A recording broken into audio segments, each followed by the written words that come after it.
What is up, everyone? Please take a second to hit that like button. The more likes that we get in a short period of time, the more people the algorithm will bring into the chat to come hang out with us and see what's going on. So please hit that like button and let me know how you're doing. What's up, Kath? What's up, Carolyn?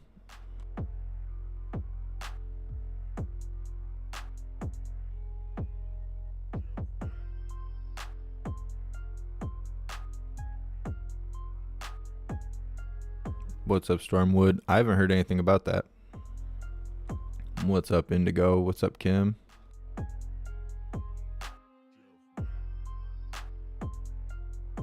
What's up, Nefties?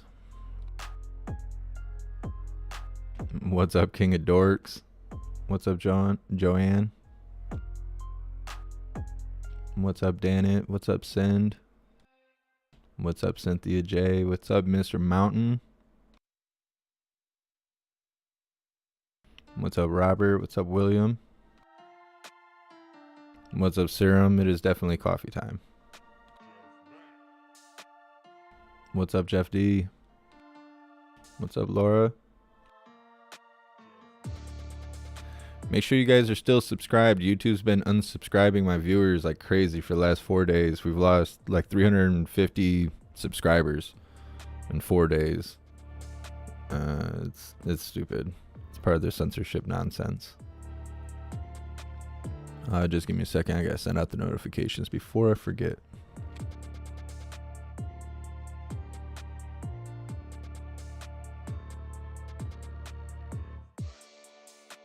What's up, Miss Jamie?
What's up, Wicked Patriot?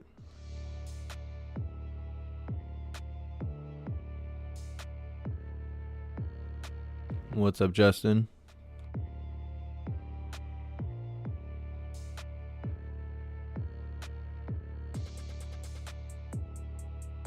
What's up, Thunder Chicken? I'm doing pretty good. Hope you are too. Trigger Crazy, we should be live on Odyssey. Let me check everything.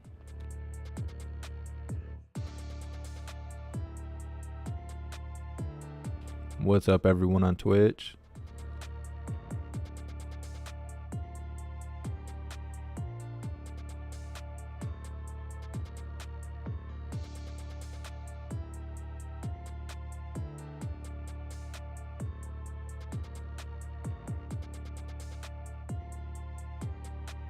What's up, everyone on Odyssey?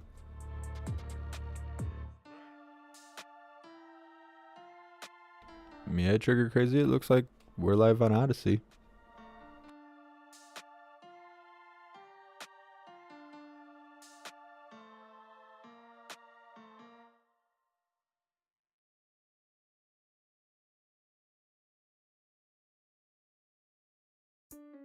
What's up, everyone on Rumble? Good afternoon. Thanks for joining us. Today I'm joined by Drs. Nunes-Smith, Walensky, and Fauci. First, I'll give an update on our vaccinations program. I'll begin with booster shots. For weeks, we worked with partners, including governors, pharmacies, doctors, and long-term care facilities, to get ready for boosters.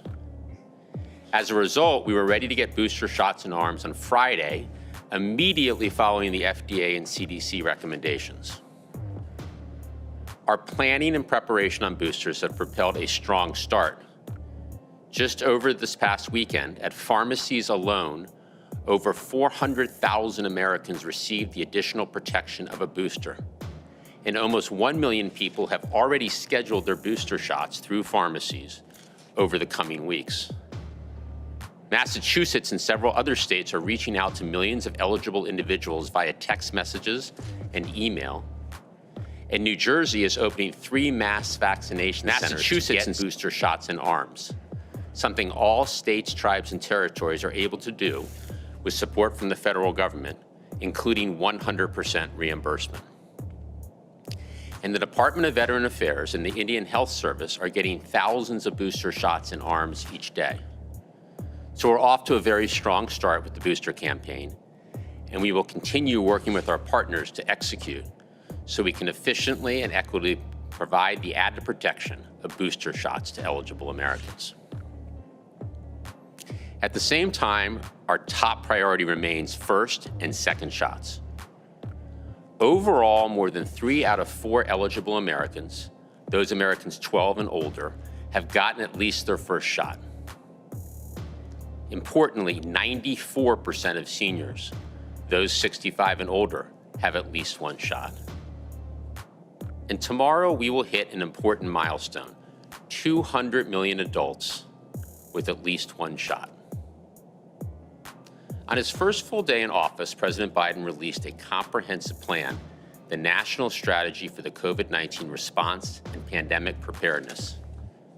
A central tenet of our approach since day one has been protecting those most at risk and advancing equity, including across racial and ethnic lines. And through all aspects of our vaccination program, we have executed, getting vaccines to community health centers, meeting people where they are and sending vaccines to hard-hit areas via mobile clinics, and partnering with trusted messengers on the ground, including faith leaders, community organizations, local doctors, and barber and beauty shops to get shots in arms. Today, new data from the Kaiser Family Foundation show that President Biden's strategy and our focus on advancing equity have made a huge difference in closing gaps across racial and ethnic groups. 73% of Latinos and 70% of Black Americans have now gotten at least their first shot.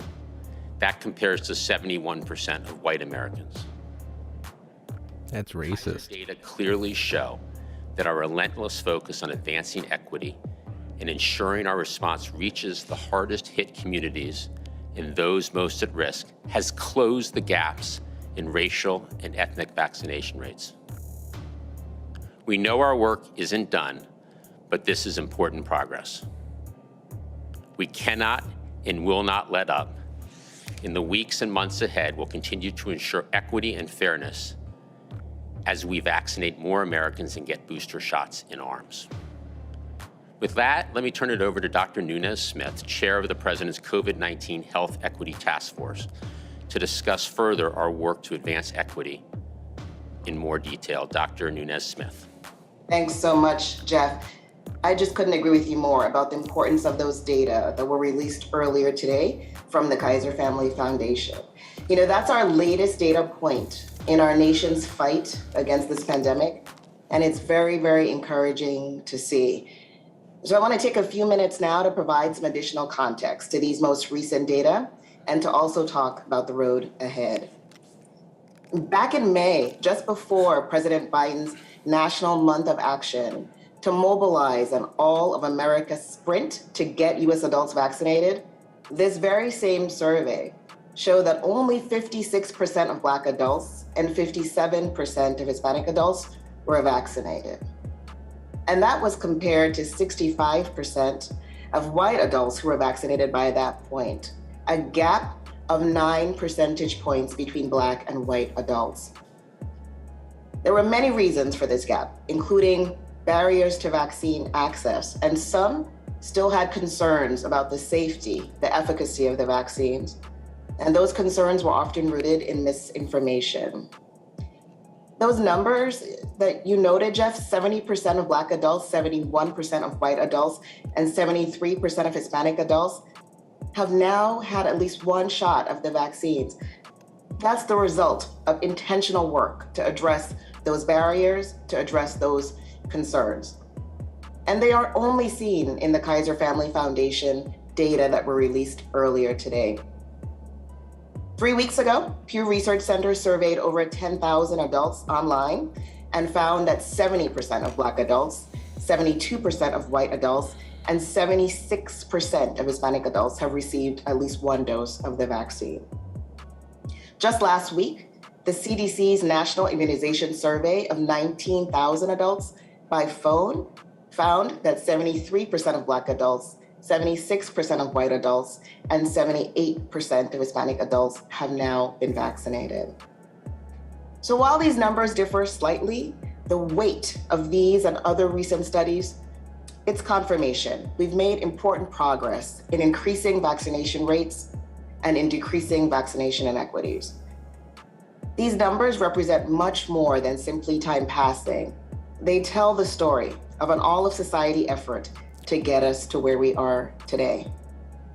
Those employers who offered paid time off for their employees. The childcare providers who offered drop-in services for caregivers so they could go get vaccinated. The public transit authorities and ride-sharing companies providing free rides to vaccination sites. And to every person who drove a neighbor, a coworker, or a friend to get vaccinated. The churches, the civic organizations, barbershops, beauty salons, who opened their doors to be trusted spaces for vaccinations. Now, the work of the local doctors, nurses, and pharmacists who got on the radio, TV, or in the newspaper to share the facts, the data, and the science with their communities.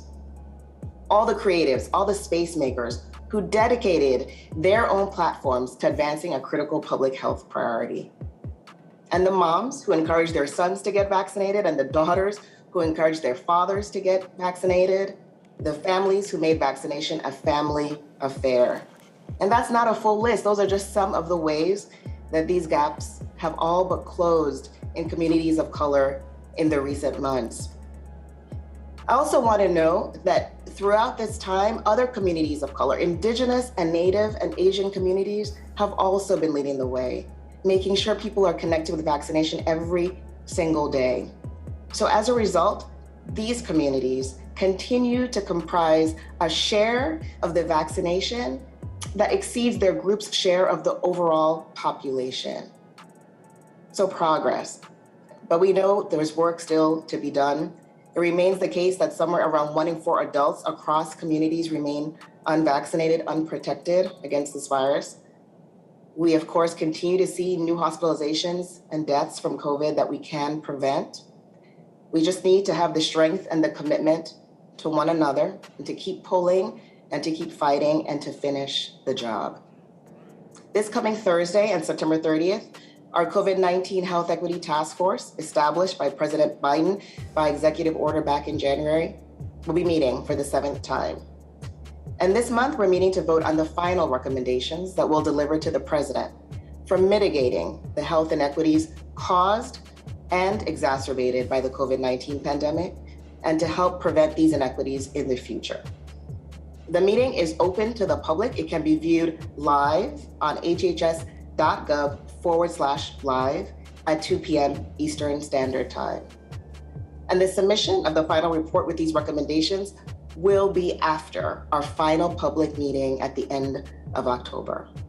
And we hope you'll join us, because today and every day, we're in this together. So with that, I'll turn it over to you, Dr. Walensky. Thank you so much, Dr. Nunez-Smith. Good afternoon. Let's begin with an overview of the data. Our 7-day average of cases is about 95,000 per day. The 7-day average of hospital admissions is approximately 8,500 per day, and the 7-day average of daily deaths is 1,300 per day. When I spoke with you last Friday, we covered CDC's recommendations and our decision to offer Pfizer vaccine booster doses to specific communities. For those who received a Pfizer primary series and who are at least 6 months after their second dose, the following Americans are eligible for a booster.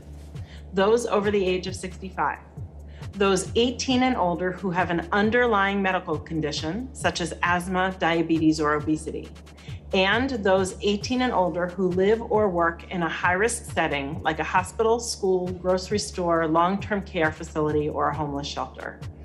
Although protection against hospitalization and death remains quite high, we are starting to see these populations have some decreased protection against SARS-CoV-2 infection, likely due to both waning and to the Delta variant. Many of the people in these groups were some of the first people in the country to receive their vaccine.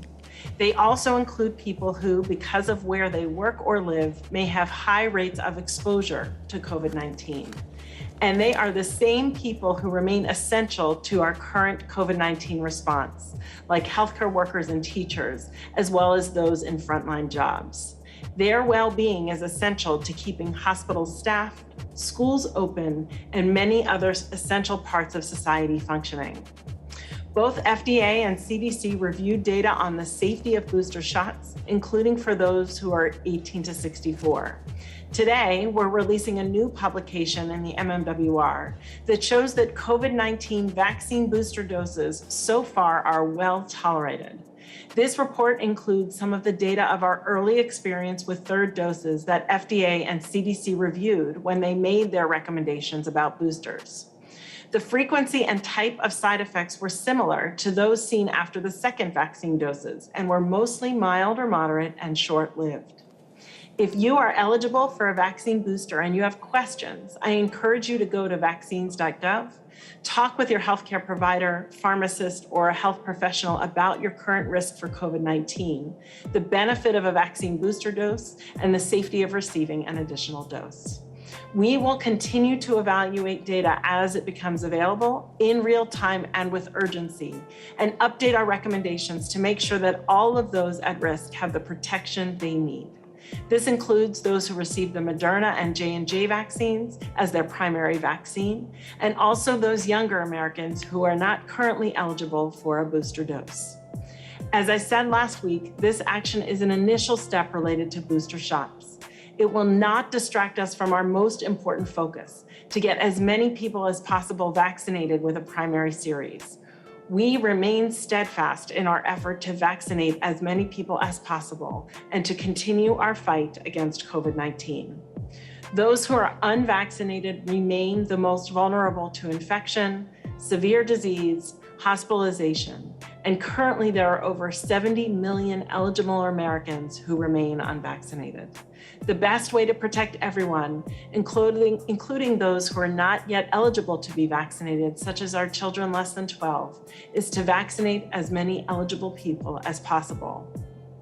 My closing ask to you is, if you have not been vaccinated, please do so. If your neighbor, family member, or friend has not yet been vaccinated, please assist in providing them the resources to get there. Thank you. I'll now turn things over to Dr. Fauci. Thank you very much, Dr. Walensky. What I'd like to do over the next couple of minutes is make the point of the importance of vaccination from somewhat of a different standpoint than we usually do. My father was 8 years old in 1918 when the historic influenza pandemic occurred. We all know about that. I remember him telling me, particularly after I had made a decision to go to medical school, about the frustration and concern that all of his relatives and friends were going through back then, and how he lost cousins and uncles, namely people who were generally young. And the one point that he made is that they were very frustrated because not only did they not know what the etiologic agent was, they had very, very little pharmacological intervention. Namely, they did not have any vaccine.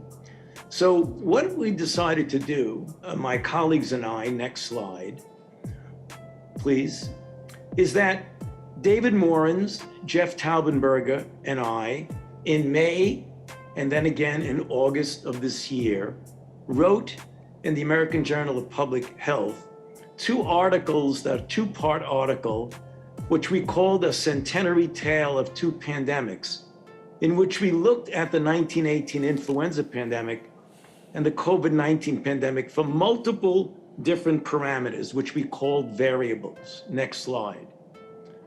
And if you look at this slide and compare one against the other, in public health tools, there's one thing there that sticks out so boldly. Back then they had crude early bacterial vaccines that likely never would have gotten approved by the regulatory and public health authorities today, but they did not know what the etiologic agent was. Whereas today we have a highly specific, highly effective, and very safe vaccine. They did things somewhat similar. They did closures, they did isolation, they did social distancing, but what we have is other things like sophisticated ventilation, HEPA, airflow. They had the same print media, but now we have social media. They had some supportive care, but they didn't have ICUs, critical care, mechanical ventilation, ECMO. They didn't have antimicrobials. We do. We have antivirals.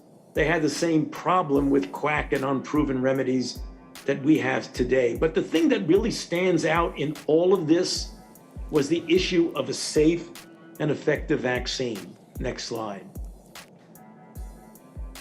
And so if you look now, I've entitled this slide, Vaccinations in the United States, Much Accomplished, but also much to do.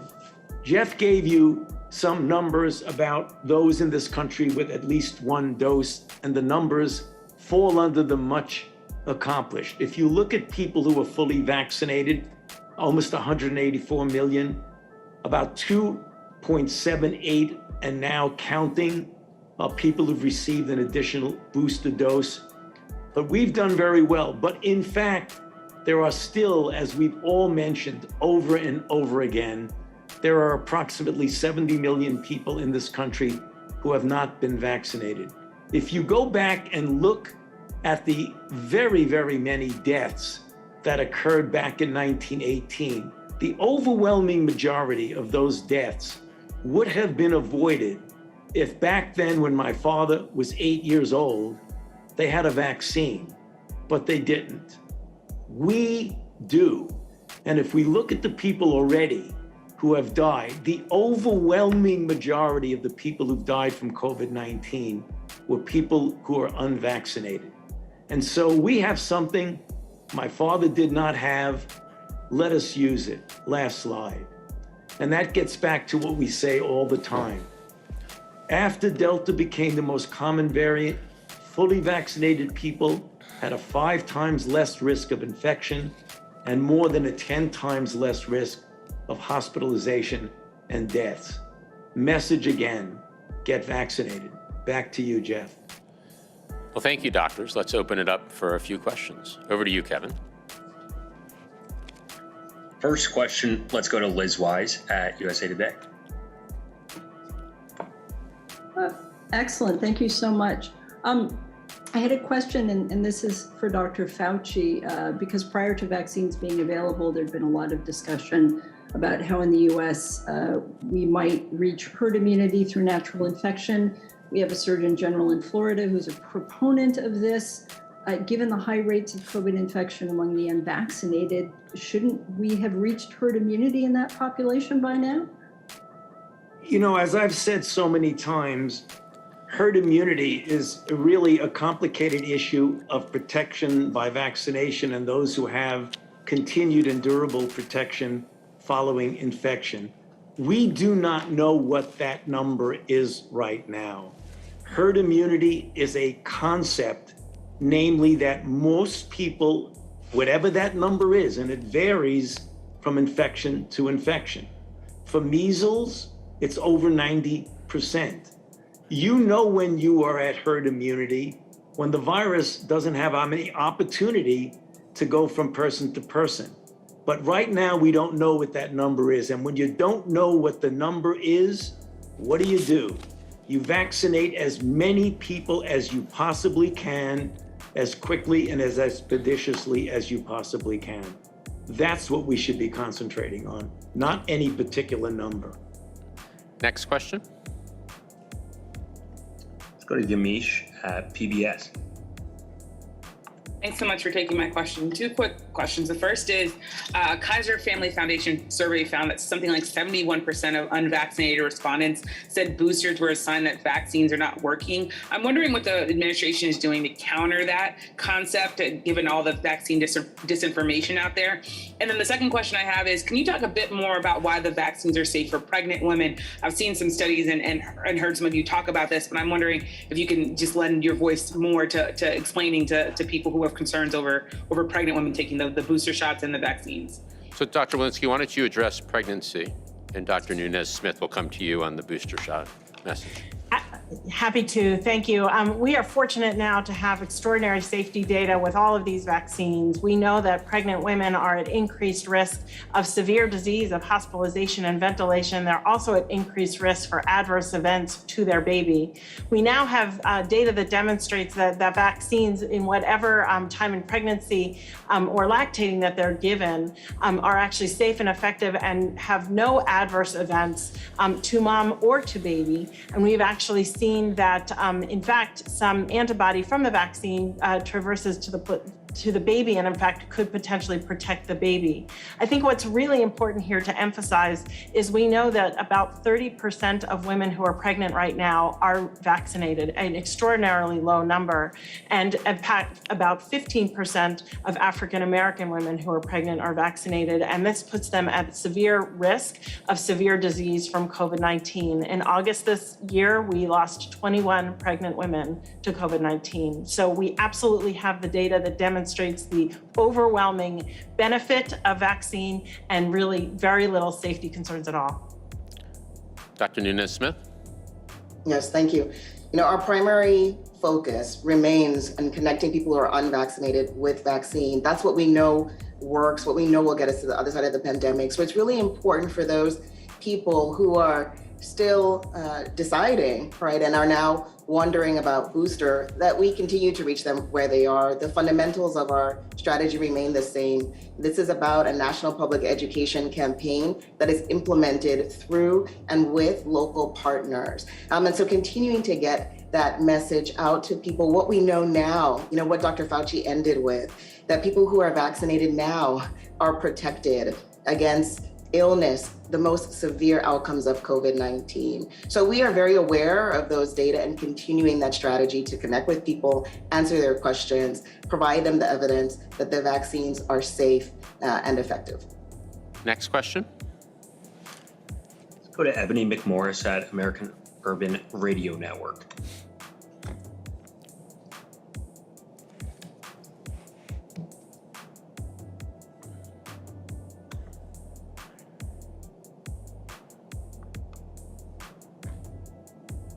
All right, Ebony, we'll come back to you. Can you hear me? Yes.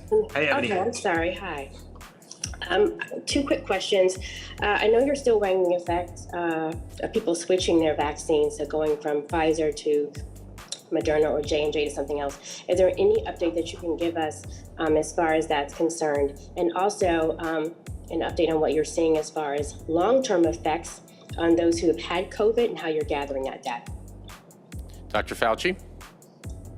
Yes, the mix and match studies that I've mentioned on several of these interviews are ongoing. The mix and match study in which you look at Moderna as the boost against the other three, those data are now available.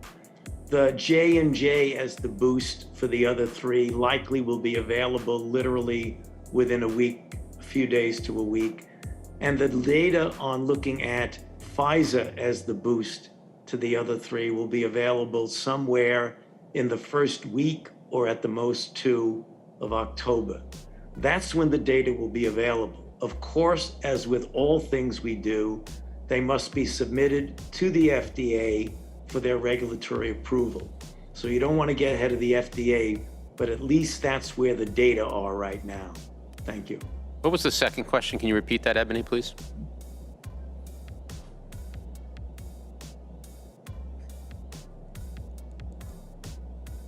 Ebony, you need to unmute yourself.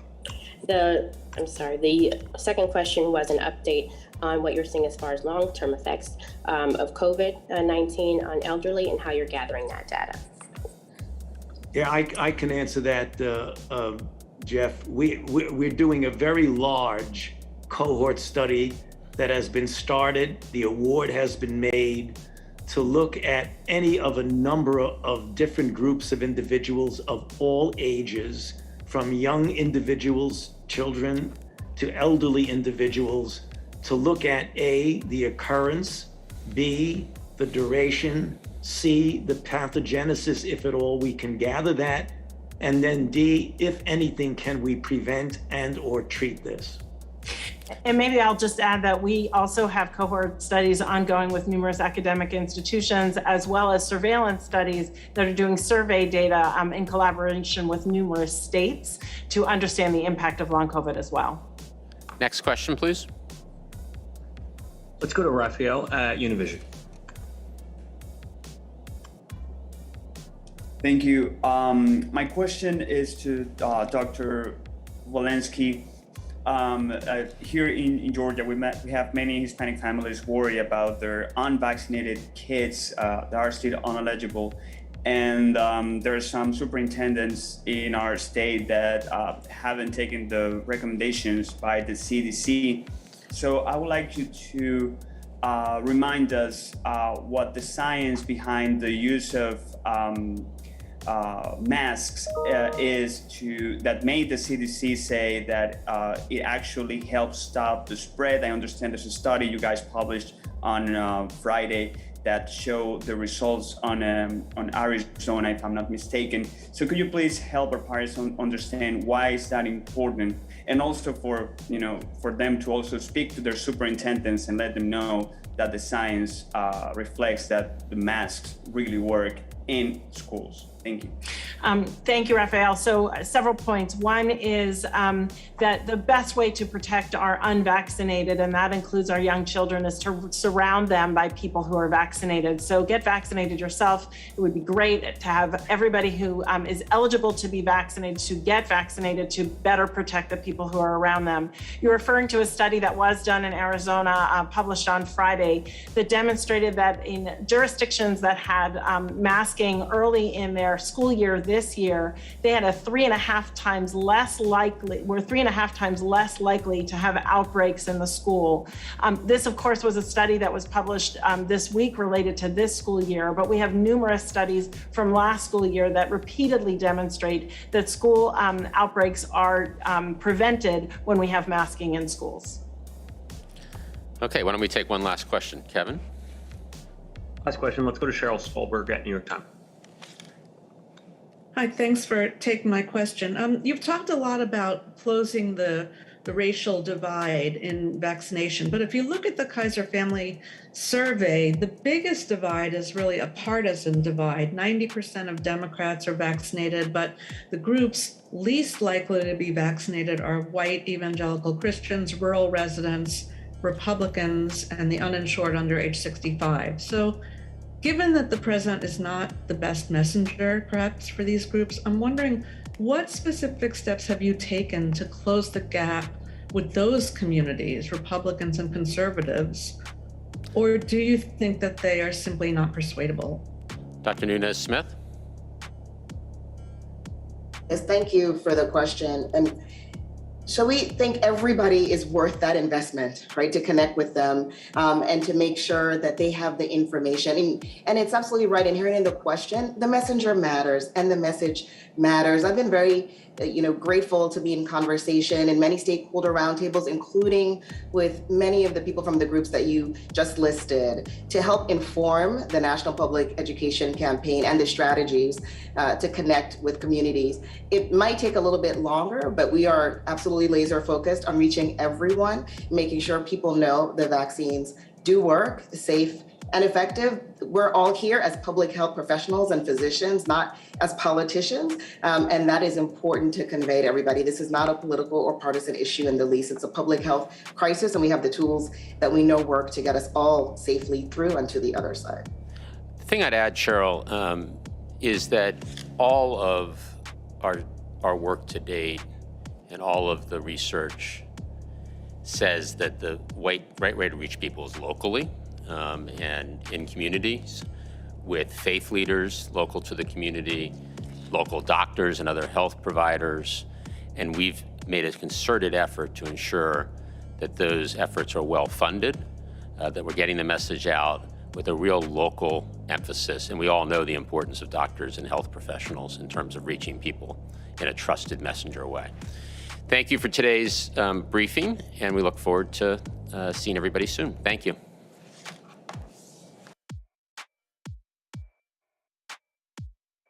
All right, just a moment.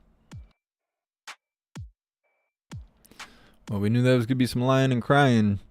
Good Lord, they pulled out the race card and everything. Stupid. So stupid.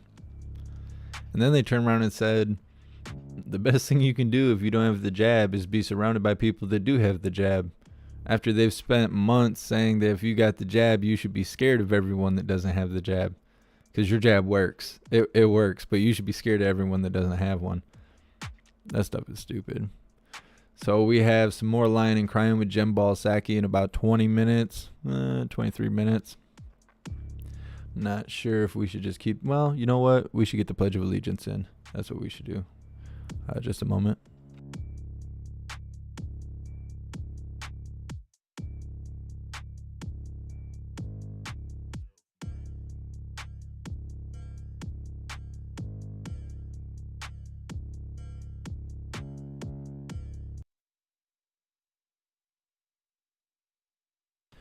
Please join me for the Pledge of Allegiance. I pledge allegiance to the flag of the United States of America and to the republic for which it stands, one nation, under God, indivisible, with liberty and justice for all.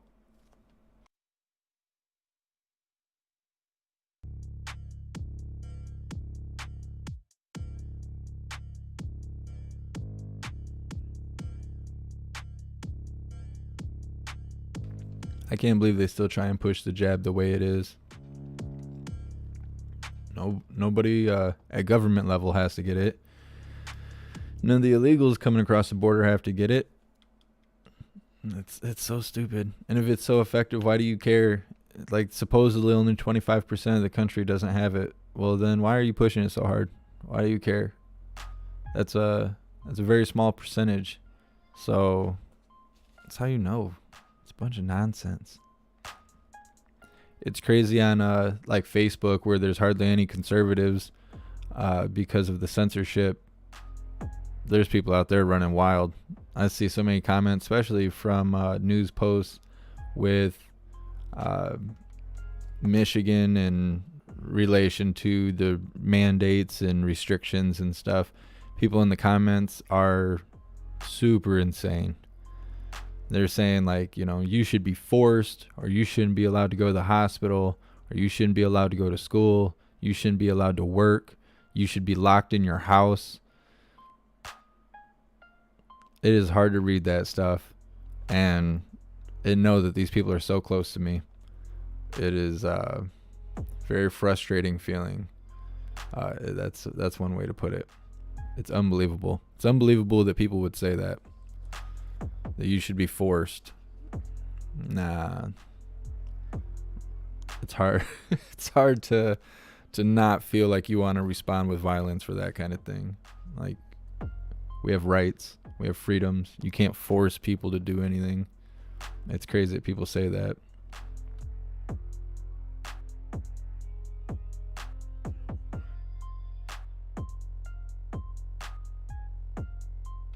Golf and guns. You have to get the jab by November 22nd or you get fired. That stuff is crazy.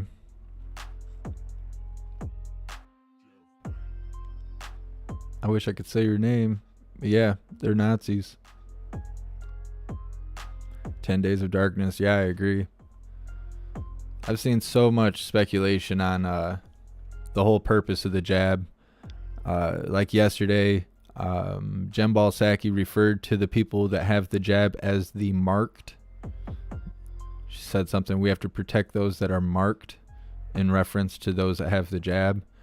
There's people that say because it's gene therapy, when you take it and you're basically mutated at that point, that you're kind of owned. I've seen lots of people talk about that it's like you become patented because you're now taking on the mutation caused by a patented product. I've seen lots of interesting speculation. None of it is really enticing me to want to go out and get it. I know that. But the thing is you shouldn't have to provide a reason to not get it. It's kind of like say you're sick or you're injured or disabled one way or another, and they offer you a medical procedure to possibly correct these issues, but there's a chance of adverse side effects or possible death. It's up to you whether or not you want to go through with that procedure.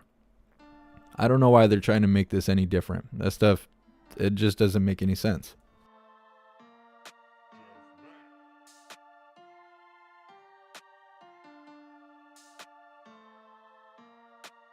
I'm sitting here reading your guys' comments. Yeah, Bogart. Yeah, don't quit. Be fired. Even here in Michigan, we have at-will employment. So you can literally be fired for no reason. They will write that right on your termination papers. I have been fired for no reason. But in the end, most likely there's going to be lawsuits. It may not be right away, but I can totally see in the future where, they got the images across the screen or on the radio. Like, if you were coerced to take this, that, and the other, you may be entitled to a large lump sum of money. Please call this 1-800 number and we'll get you on the lawsuit. I could totally see that happening in the future. I think there's going to be big blowback from this if they don't kill all of us. Thank you so much, Liberty Sweetheart, for joining the membership program, and welcome to the family. You're officially a hooligan. Oh, let's get some shout outs in. Thank you so much, Loco Valdez, the Backwoodsman, MKT, and Mercy Rain. Thank you guys so much for your donations, your support. I really appreciate all of you. So we got about 17 minutes until General Psaki will be giving us her version of the Lion and Crying. Please take a second to make sure you're subscribed or following on whatever platform you're currently watching right now. Hit the like button and share this out so we can get the chats all filled up so they can see General Psaki do her song and dance of the day. Thank you so much, Adam. I really appreciate you. Yeah, Adam, I seen that you sent me that on Discord.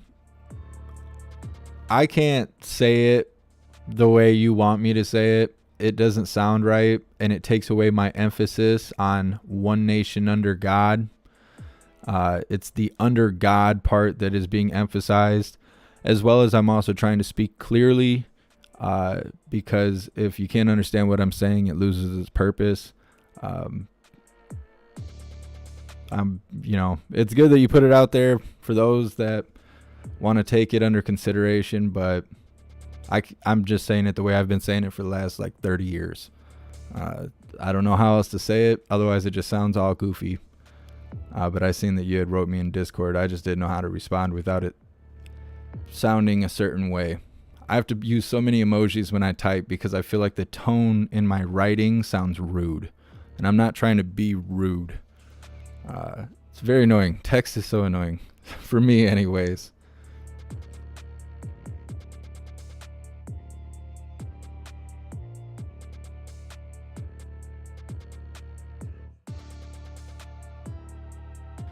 Yeah, Joshua, it seems that way. It seems that they're pushing for physical conflict. That's what they want. That's what they want. It's very obvious that they're preparing for it, that they're pushing us for it. It's not. I don't think it's gonna work in our favor like everyone thinks, though. I think that's why they're recruiting all these Afghans and stuff, putting them right into the military bases. At the same time, the military personnel are resigning and leaving because they're refusing the jab. I think they're going to put a bunch of literal extremists in those positions. So when they'll do what they're told to do, because they don't care about the Constitution. They've lived their whole life without it. Hey, thanks, Kath. I appreciate it.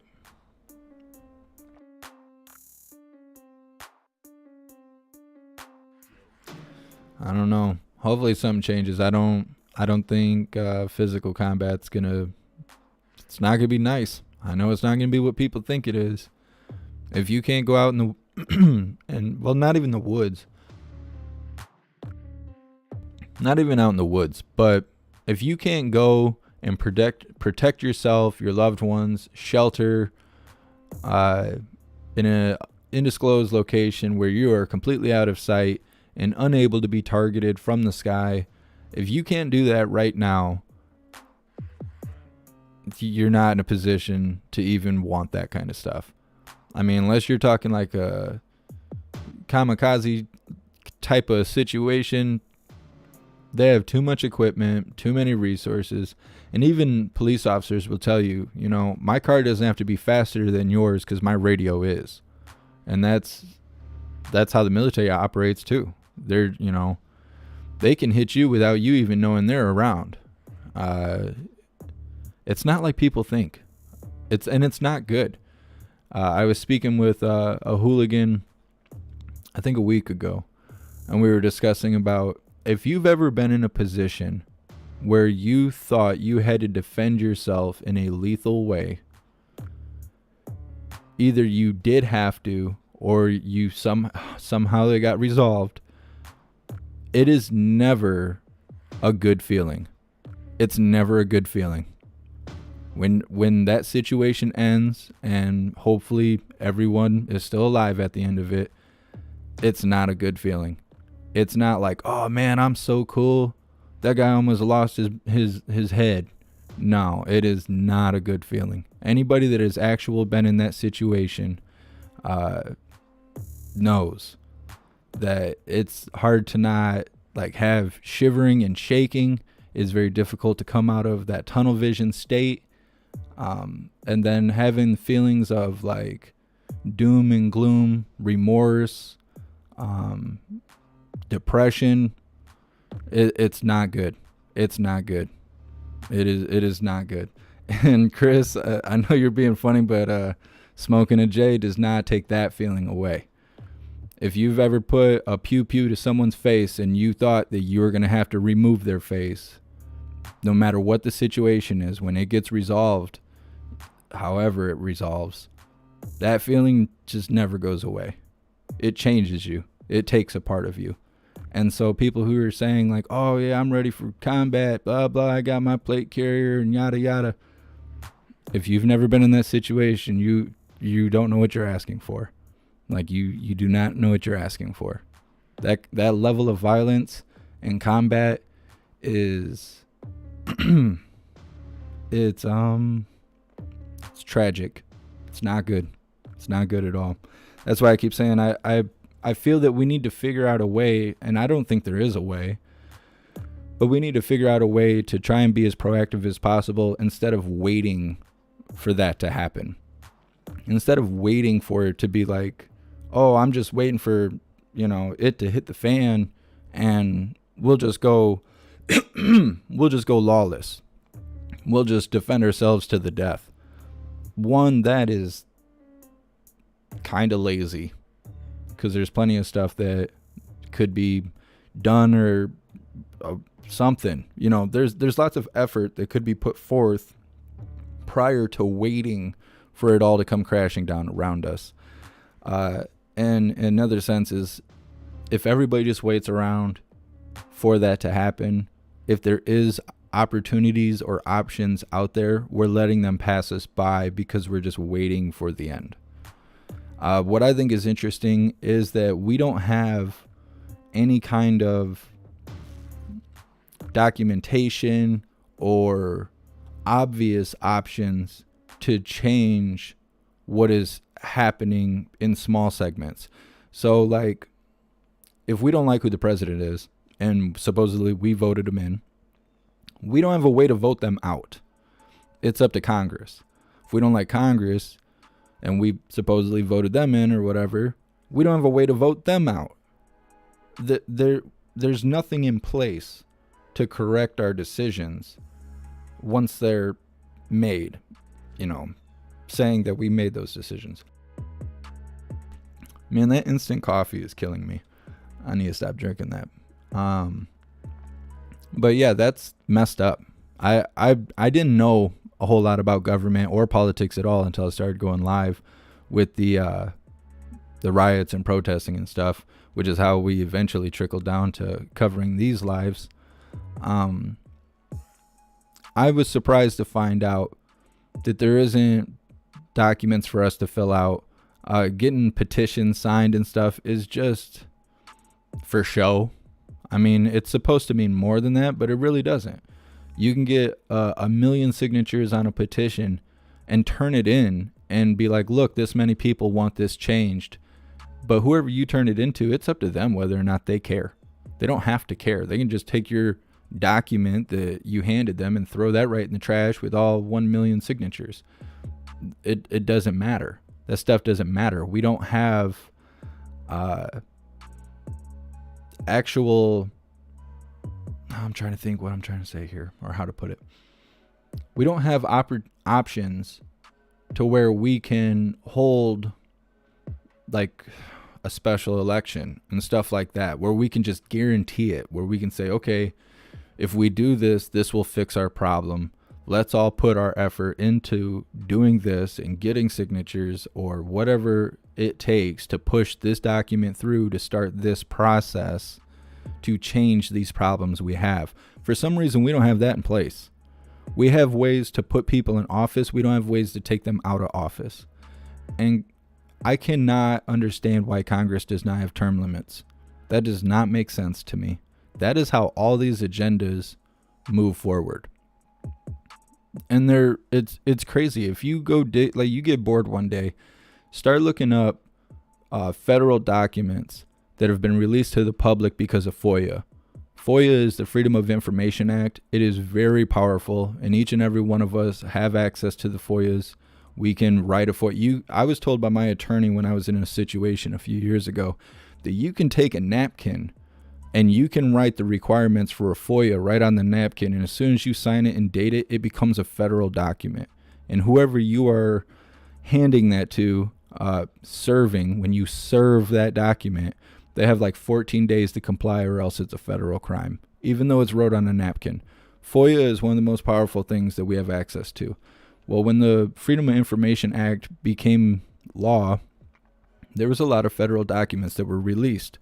A lot of those federal documents are 60, 70, 80 years old, and some of them talk about stuff that we're going through today. There's certain documents that talk about how they want every single American to have a GPS location device so they can keep track of all of us. Now that document is like 68 years old from the date on it. And now here we are in modern times with cell phones in our pockets that have GPS capability. And it's weird how that stuff goes forth. But when you got congressmen that are in office their whole lifetime, they're just career politicians because they don't serve any purpose. That's how these kind of agendas get pushed forth. When you look at it in a scheme like that, you got politicians being congressmen for however long, 60 years, but then we have a president that's only around for 4 years or 8 years. You start seeing who's in charge here, who's running things here, how the plans get pushed forward. It's almost like the president's just the OxyClean guy. It's like just the face guy. It's the guy selling you all the stuff, but it's not the guy that's putting the plans together. It's Congress that's putting those plans together. Secret society, that's Congress. I mean, think about how many of them there are and how long they're a part of that environment. It's messed up. It's unbelievable there's not term limits. Hold on a second. I have to flip the screen So when Jim Ball Psaki gets up, we can catch it on time. So just a moment. Hydrodynamic, you kill me.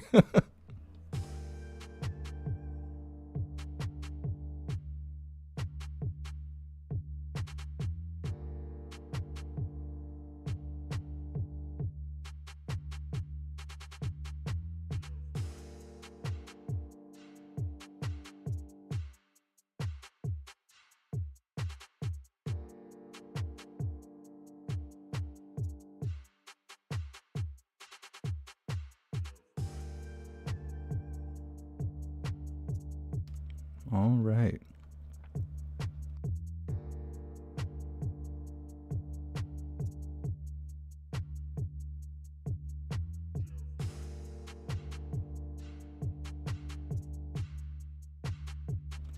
Yeah, Thunder Chicken. Mental health is a big deal, and I feel a certain kind of way about that. I remember when I was younger, and I tell people this all the time, being 15 is like the hardest time of your life. I swear, my life has never been harder than when I was 15, and I know that for a lot of people that I went to high school with and stuff like that. But when I was 15, it seemed like every problem I had, there was a medicine out there to fix it. And I remember telling my dad all the time, because I was living with him at the time, oh, I'm depressed, I need medicine. Oh, I get mad a lot, I need medicine. Oh, I feel this, that, and the other, and I need medicine because all my friends are on medicine. All my friends' parents are on medicine. And my dad was like, no, we're not giving you medicine. You go ahead and figure that out. And I did. And now as an adult, I feel like, one, a lot of people's emotional states is due to lack of discipline from their upbringing. And it puts them in a position where, one, they either use their mental illness as a disorder. So they say, oh, I'm bipolar, so when I get upset, I drive my car like shit and your life's in danger. But hey, you can't blame me, I'm bipolar. Even though they've never been actually diagnosed as bipolar. It's kind of like people say about their zodiac. They're like, oh, I'm sorry, I'm a Pisces, so I piss all over your front porch. Don't blame me, though, I'm a Pisces. And I feel like some of it is due to lack of discipline, and so you end up using it as a crutch. And then the other part is if you don't do that, then you get on medicine, and then you use that as a crutch. You say, oh, I can't control myself because I didn't take my medicine. Now, I am not dissing people who have any kind of mental stuff going on in their life, so don't take it like that. But I'm saying that there is a big percentage of people out there that do not factually have a mental disorder or disability of any kind, and they are either using it as a reason to have poor behavior and lack of self-control, or as a reason to take pharmaceuticals and either abuse them or blame their bad behavior on the lack of having access to those pharmaceuticals.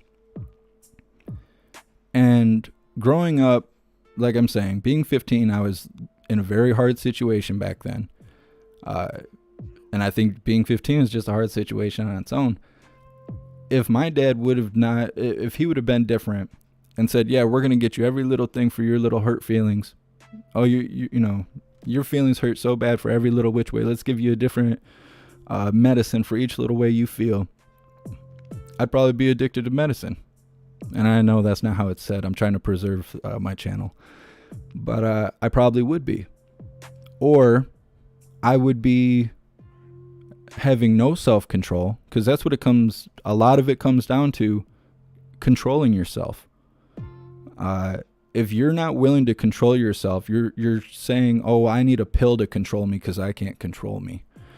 Now, again, I'm not saying anything bad against people who have been diagnosed, who factually have something mentally going on, who factually need medicine to help them maintain a normal life. I perfectly understand that that's a real thing. But the way that it's sold and it's marketed, is to benefit big pharma. Either you're going to become incarcerated because you don't control yourself, because you feel like there's something wrong with you, because you don't put forth the effort to control yourself or learn how to control yourself,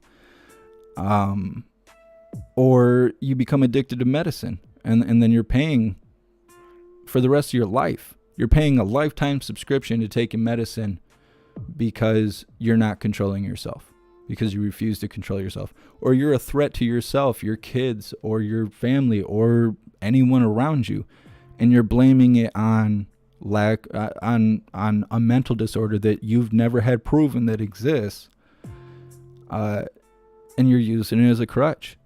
It is very real. I can't tell you how many times I've been on dates growing up in the length of my life and had a female act some kind of way and then blame it on some sort of mental disorder that she had heard that her friends have, or her mom has, or whatever. And so that means I have it too. And so don't mind me if I act like a psychopath. I got this kind of medical situation. And then now we're adults, and I'll see this person and be like, what's up? And oh, nothing, I'm doing good now, blah, blah.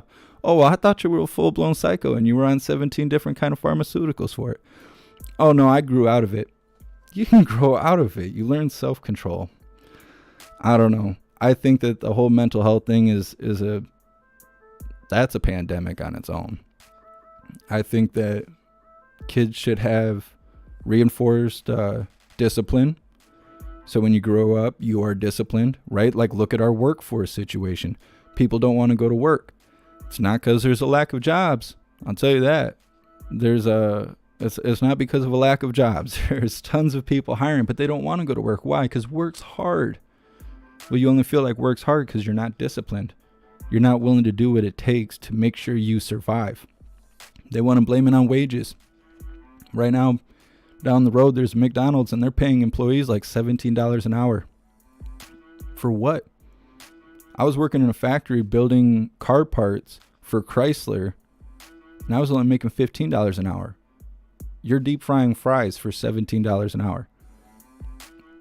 If you don't make enough at McDonald's, either go to school to learn a skill so when you get out, you can have a job that pays what you need, or factories don't really require much. They're usually the highest paying in a small town like I live in, and they will train you right there on the job. Work for a school, try. That's really what it comes down to. Try, put forth effort. If you can't afford to live where you work, get a better job or work more hours. But instead they're like, oh, I can't make it. $15 an hour isn't enough. When you live in a small area like I do, I want to say our minimum wage isn't even $10 here in Michigan. If you're making $15, you're doing pretty good if you're in a small town. Because you could be making like $9.85 or whatever minimum wage is here in Michigan. It's messed up. And there's places right now, like I bought a new car. Well, it's not new. It's new to me. And it doesn't have tinted windows. I was just in a Trailblazer that comes from the factory all tinted out. My car is hot as shit. It is so hot getting in my car. You feel like you're dying. So I want to get my windows tinted. Whatever I can legally get tinted. I can't get it tinted because everywhere around here doesn't have employees on hand to do the tinting. But they're all hiring. But nobody wants to go to work because it's hard. It's because of lack of discipline. That's why. Nobody wants to go to work. Nobody wants to work long hours. Nobody wants to work every day if they have to. But everyone wants a place to live. Everyone wants food. Everyone wants internet. So you gotta pay the cost to be the boss.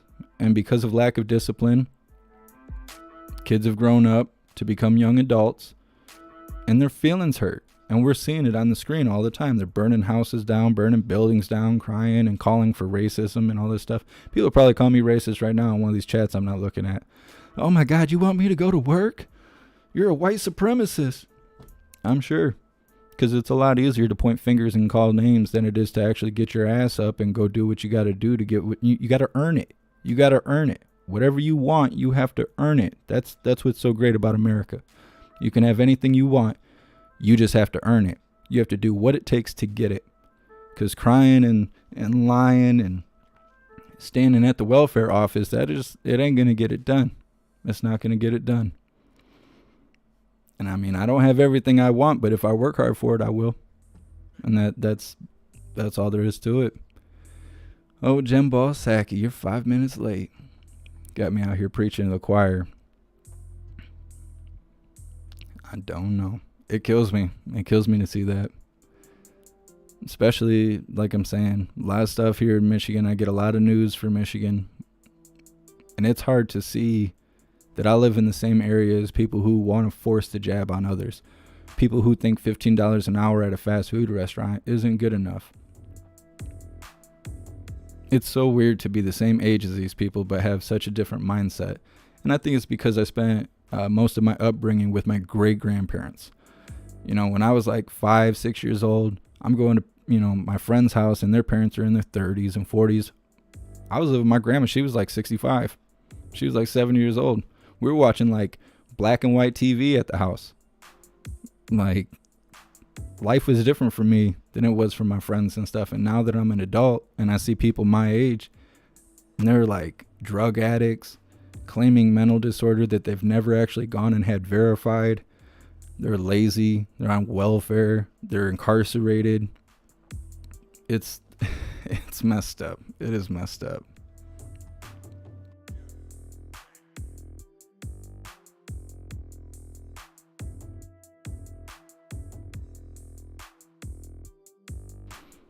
Yeah, Kevin. That's how it goes. But that's a good work ethic. And that's what is, that's what we're losing. We're losing all of it. If you're a man, you're too masculine. Like I had mentioned before in a live, when I'm dealing with my merch store and stuff, they don't even sell men's clothing. It's women's clothing or unisex. They're totally getting rid of men. They don't want men to be men. They want,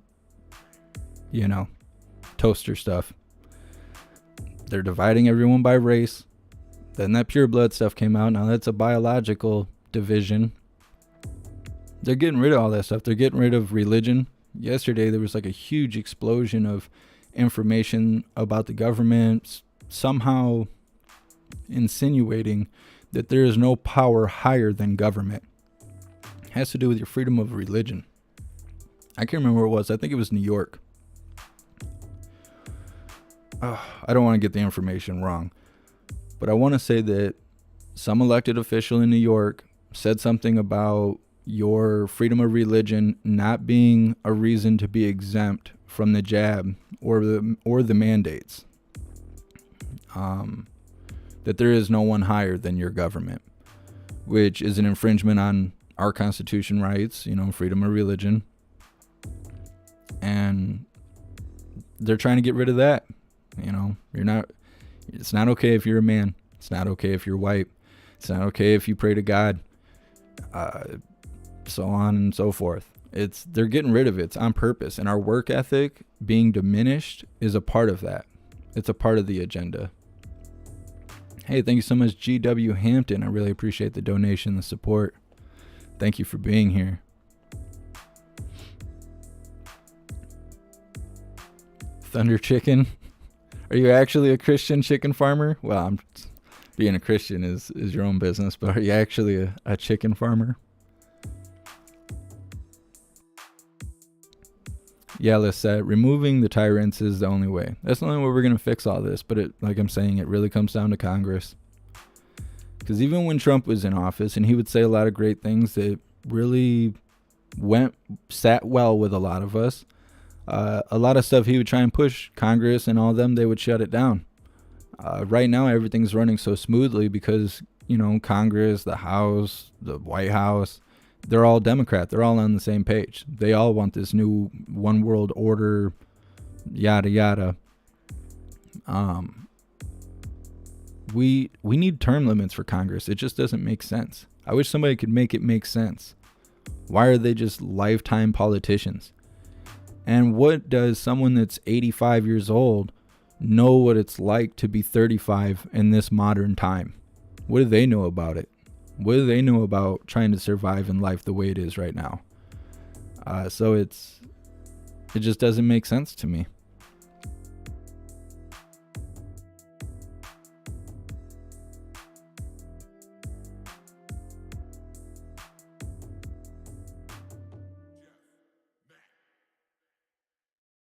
Yeah, Tom, the education system is corrupt.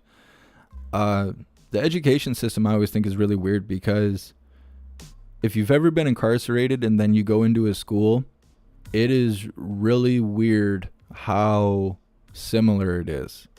They're both block-walled buildings with security windows that have near no color. It's all just white walls. You'll know as soon as you hear that echo sound, because when you're incarcerated, all the walls echo because there's nothing on the walls. Schools are very much like correctional facilities. At the same time, teachers refer to their learning plans as programs. And it's because kids are there to be programmed. And I've been saying this ever since I've pursued self-employment. Schools teach kids to be employees, not employers. They don't teach you anything that it takes to become an employer. And it's really ruining communities all over the country. Because if you work somewhere and it's just not serving your purpose, whether it's how much money you make, the cost of going to work. I used to work at a job where it cost me more money just to go there and work and come home than I actually made the day working. So whatever that is, if you get in that situation, you could always become an employer. You could serve a purpose. You could have a service. You could provide a product that would help make the world a better place, and then meet your own needs. That's not taught enough. And that goes back to like work ethic and stuff like that. It's all one big agenda. All of it is one big agenda. And I think everybody sees it at this point. Hey, thank you so much, Edward. I really appreciate the donation and the support. I've thought about tinting my own windows. I'm just worried I won't do it to meet the legal qualifications. Michigan's really weird about tinting windows. Like, I think you can only tint the top 4 inches of your driver and passenger window, which is like really weird. And it can only be a certain percentage. And then at the same time, there's certain information that says you can tint the top 4 inches of your windshield, and then there's other information that says you can't do it. And so I would kind of like to just put it in someone else's hands so I could blame them and not take the blame myself and be like, oh, I did this, it's my fault. Be like, no, I paid, I had them do it, it's their fault. And maybe get out of getting a ticket or something like that. Because around here, the police will pull you over for tints because they ain't got nothing else to do. So you will get hit hard for having tints.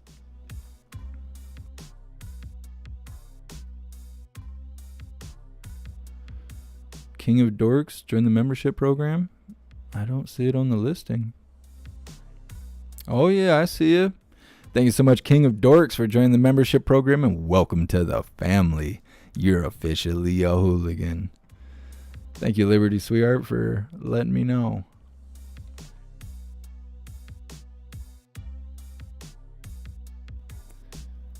Oh, General Psaki, you're about 15 minutes late.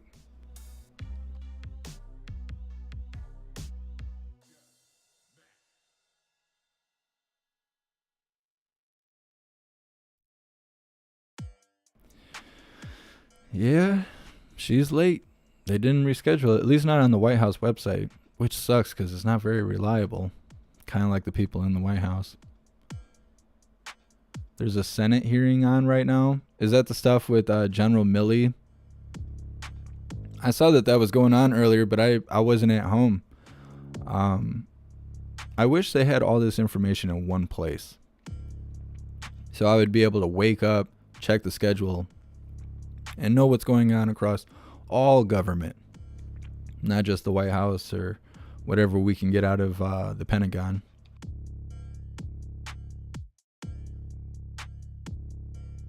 "10 Days of Darkness," you're funny. They're trying to get her human skin on right now.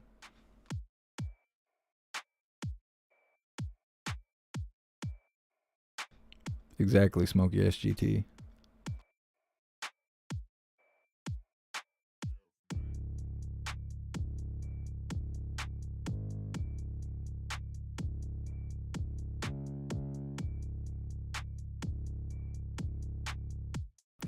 Yeah, Golf and Guns. If I wouldn't get a copyright strike for it, I would play it.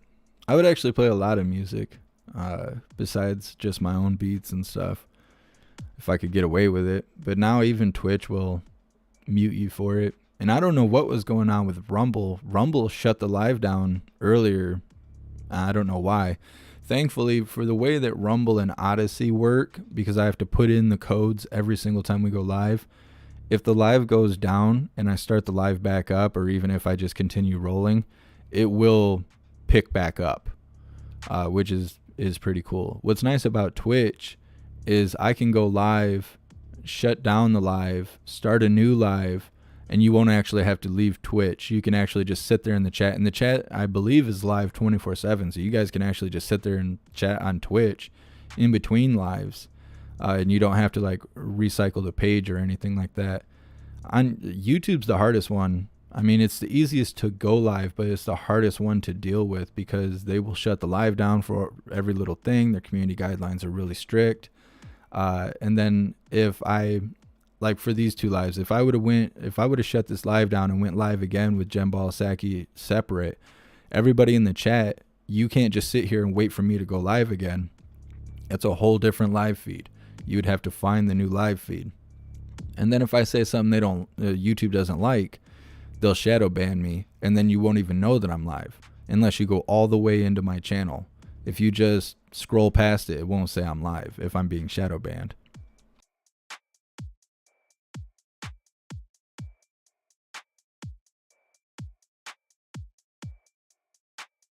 "10 Days of Darkness." Check out her hair when she comes on. She looks rough. When she was on yesterday, she looked rough. Her hair was not okay. She looked rough.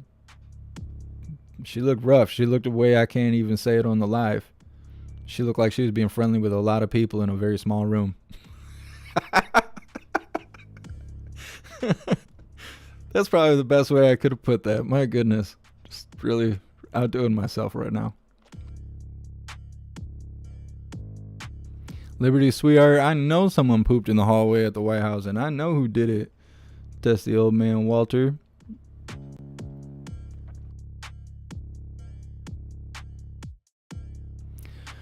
Sassy Pickle, I'm forgetting to end the pledge with amen. Why are you guys critiquing me on how I say the Pledge of Allegiance? I don't understand that. We live in a world where no one says it, and I have so many people telling me how to say it when I've been saying it the same way for 30 years. I'm sorry I don't say it the way you want me to say it. My apologies. Don't do it with me if you don't want to. I don't know what else to say. I have so many people critiquing me on it, and it's... Why? Why does it matter? Why does it matter? Would you guys be happy if I didn't say it? No, you wouldn't. So I don't understand why. You're not pooping in the hole the right way. You got to poop in the hole this way, not that way. Turn this way. Just get off of it. My goodness. I'm sorry I'm not doing it good enough for you. My apologies.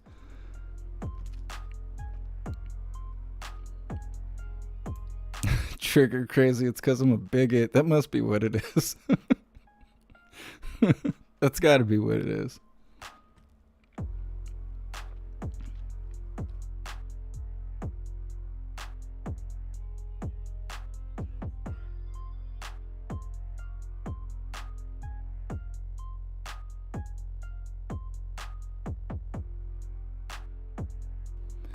Thank you so much, Lori, for your donation and your support. I really appreciate you. Yeah, the unemployment situation is rough.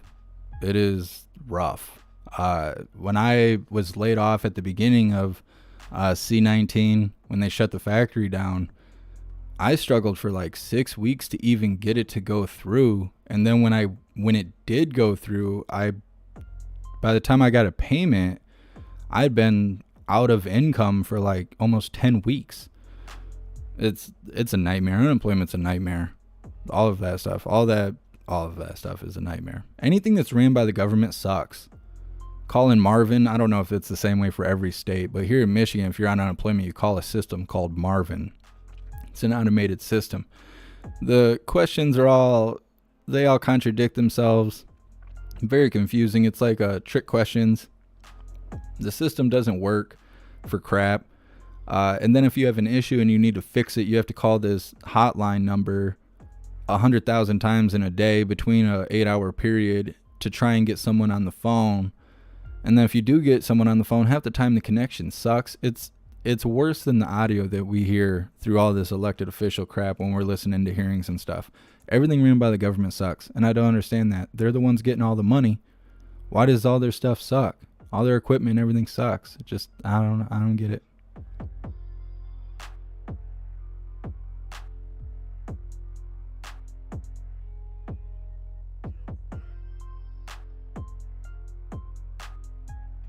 Glock compatible. I haven't read your name in a while. COVID restrictions at the hospital makes me want to cause a scene. I'm thankful I haven't had a reason to go to the hospital since all of this stuff has happened, but I can only imagine. I never like going to a hospital, like my whole life. I don't go unless I'm broken. Unless I've broken bones, I don't go. I don't care how sick I am. I've been terribly sick. Knots in my stomach, can't stand, throwing up blood, shit and blood. I'm not going to the doctor. Just not going to happen. You go there, you're like, hey, my arm hurts. What do? They start poking it and pinching it and grabbing it. Does this hurt? Yeah, that's why I came here. I came here because it hurts. I don't need you verifying whether or not it hurts. I came here to tell you it hurts. Like, I hate that. But I know that, they do good for people above a certain age who cannot risk it. So I do understand the purpose of hospitals. But man, I hate them, and I hate the way that they behave. So I can only imagine what it's like now that we have the plague.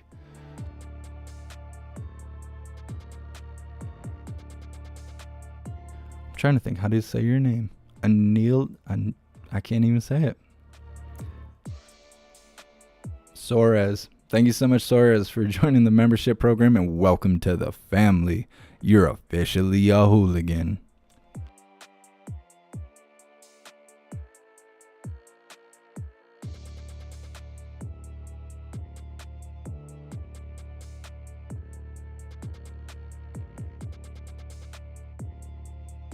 Trigger crazy. Birth bigot. My God. You're killing me right now.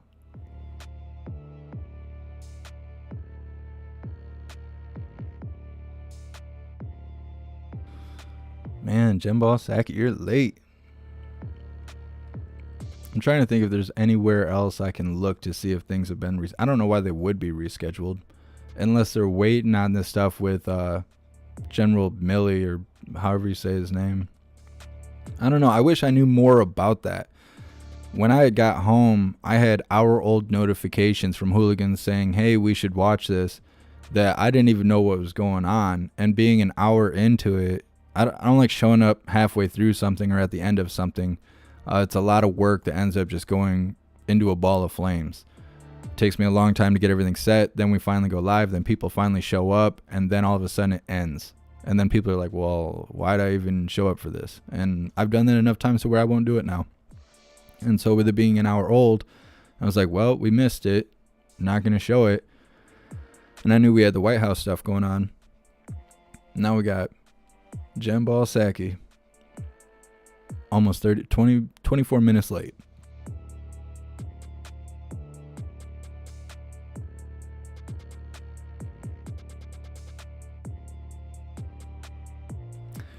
No worries, Sassy Pickle. It's fine. I'm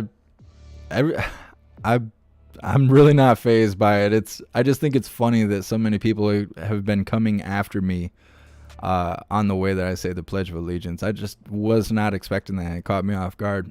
I don't care how people say it. As long as you say it the way that you know how to say it, to me, it's your intentions. If you were saying it to honor our flag and our country, to me, that's all that matters. I don't care where you put the comma, or how hard you say it or any of that stuff.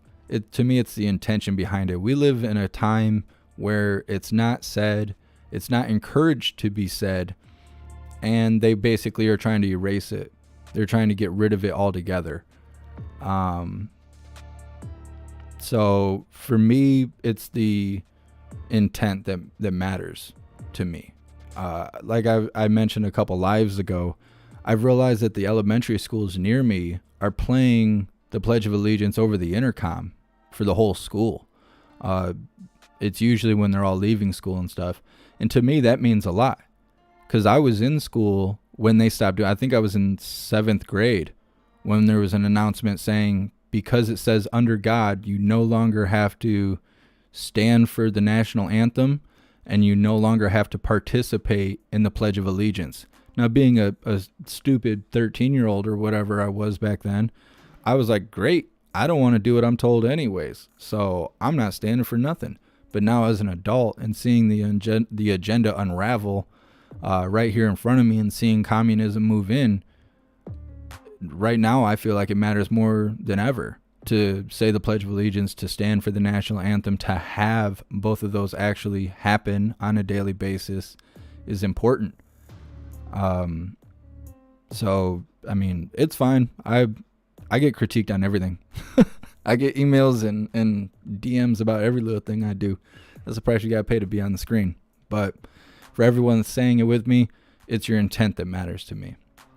Same thing with people marching with the flag and stuff. When I go for a flag march, I actually vet those that walk with me to a certain degree, because it's not a reason to show up and look like you're playing Call of Duty. I don't want people showing up with pew-pews and body armor and looking like we're wanting trouble when that's not what we're doing. I don't want people showing up with like Proud Boy gear on and stuff like that. It's not an affiliated kind of thing. We're just, like many of you heard me say to the people inquiring while I was live, we were walking past people and they would say, hey, what are you guys doing? And we would just say, we're just showing that we love America. That's all we're out here doing. And to me, that's what's important right now, because they're trying to demonize it. You know, there's a lot of people that see an American flag and they automatically associate you as a Trumper or some sort of white supremacist. And that is ridiculous. If you can't stand for that flag, you should be deported. Like, you shouldn't be here. If you're ashamed of your own flag, you're an ignorant POS.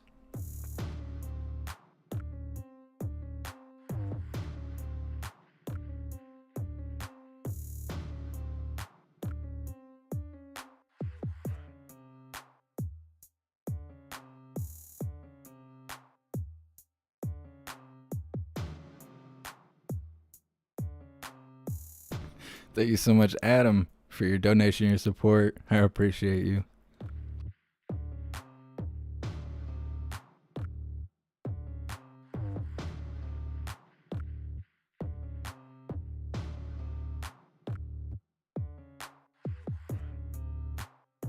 Liberty Sweetheart, sort of. There's kind of a list of things you can't say on YouTube. You have to go to the community guidelines page, and it's like pages and pages and pages and pages of stuff that you cannot do. I learned the hard way. I didn't know. When I first started going live, I just said and did whatever I wanted, and then once I received a strike, then I knew not to do that anymore. And now I've been penalized so many times that I don't feel like you can hardly say anything on here.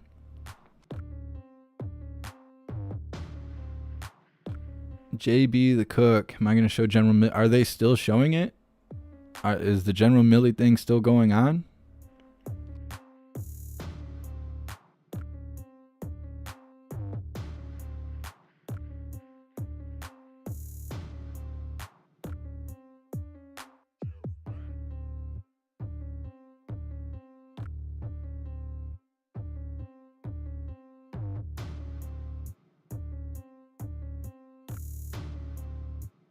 Hey, I appreciate you, Tia.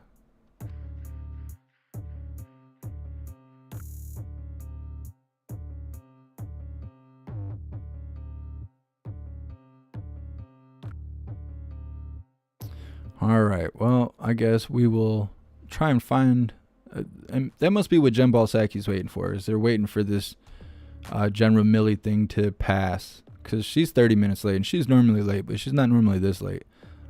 So let me see if I can figure it out.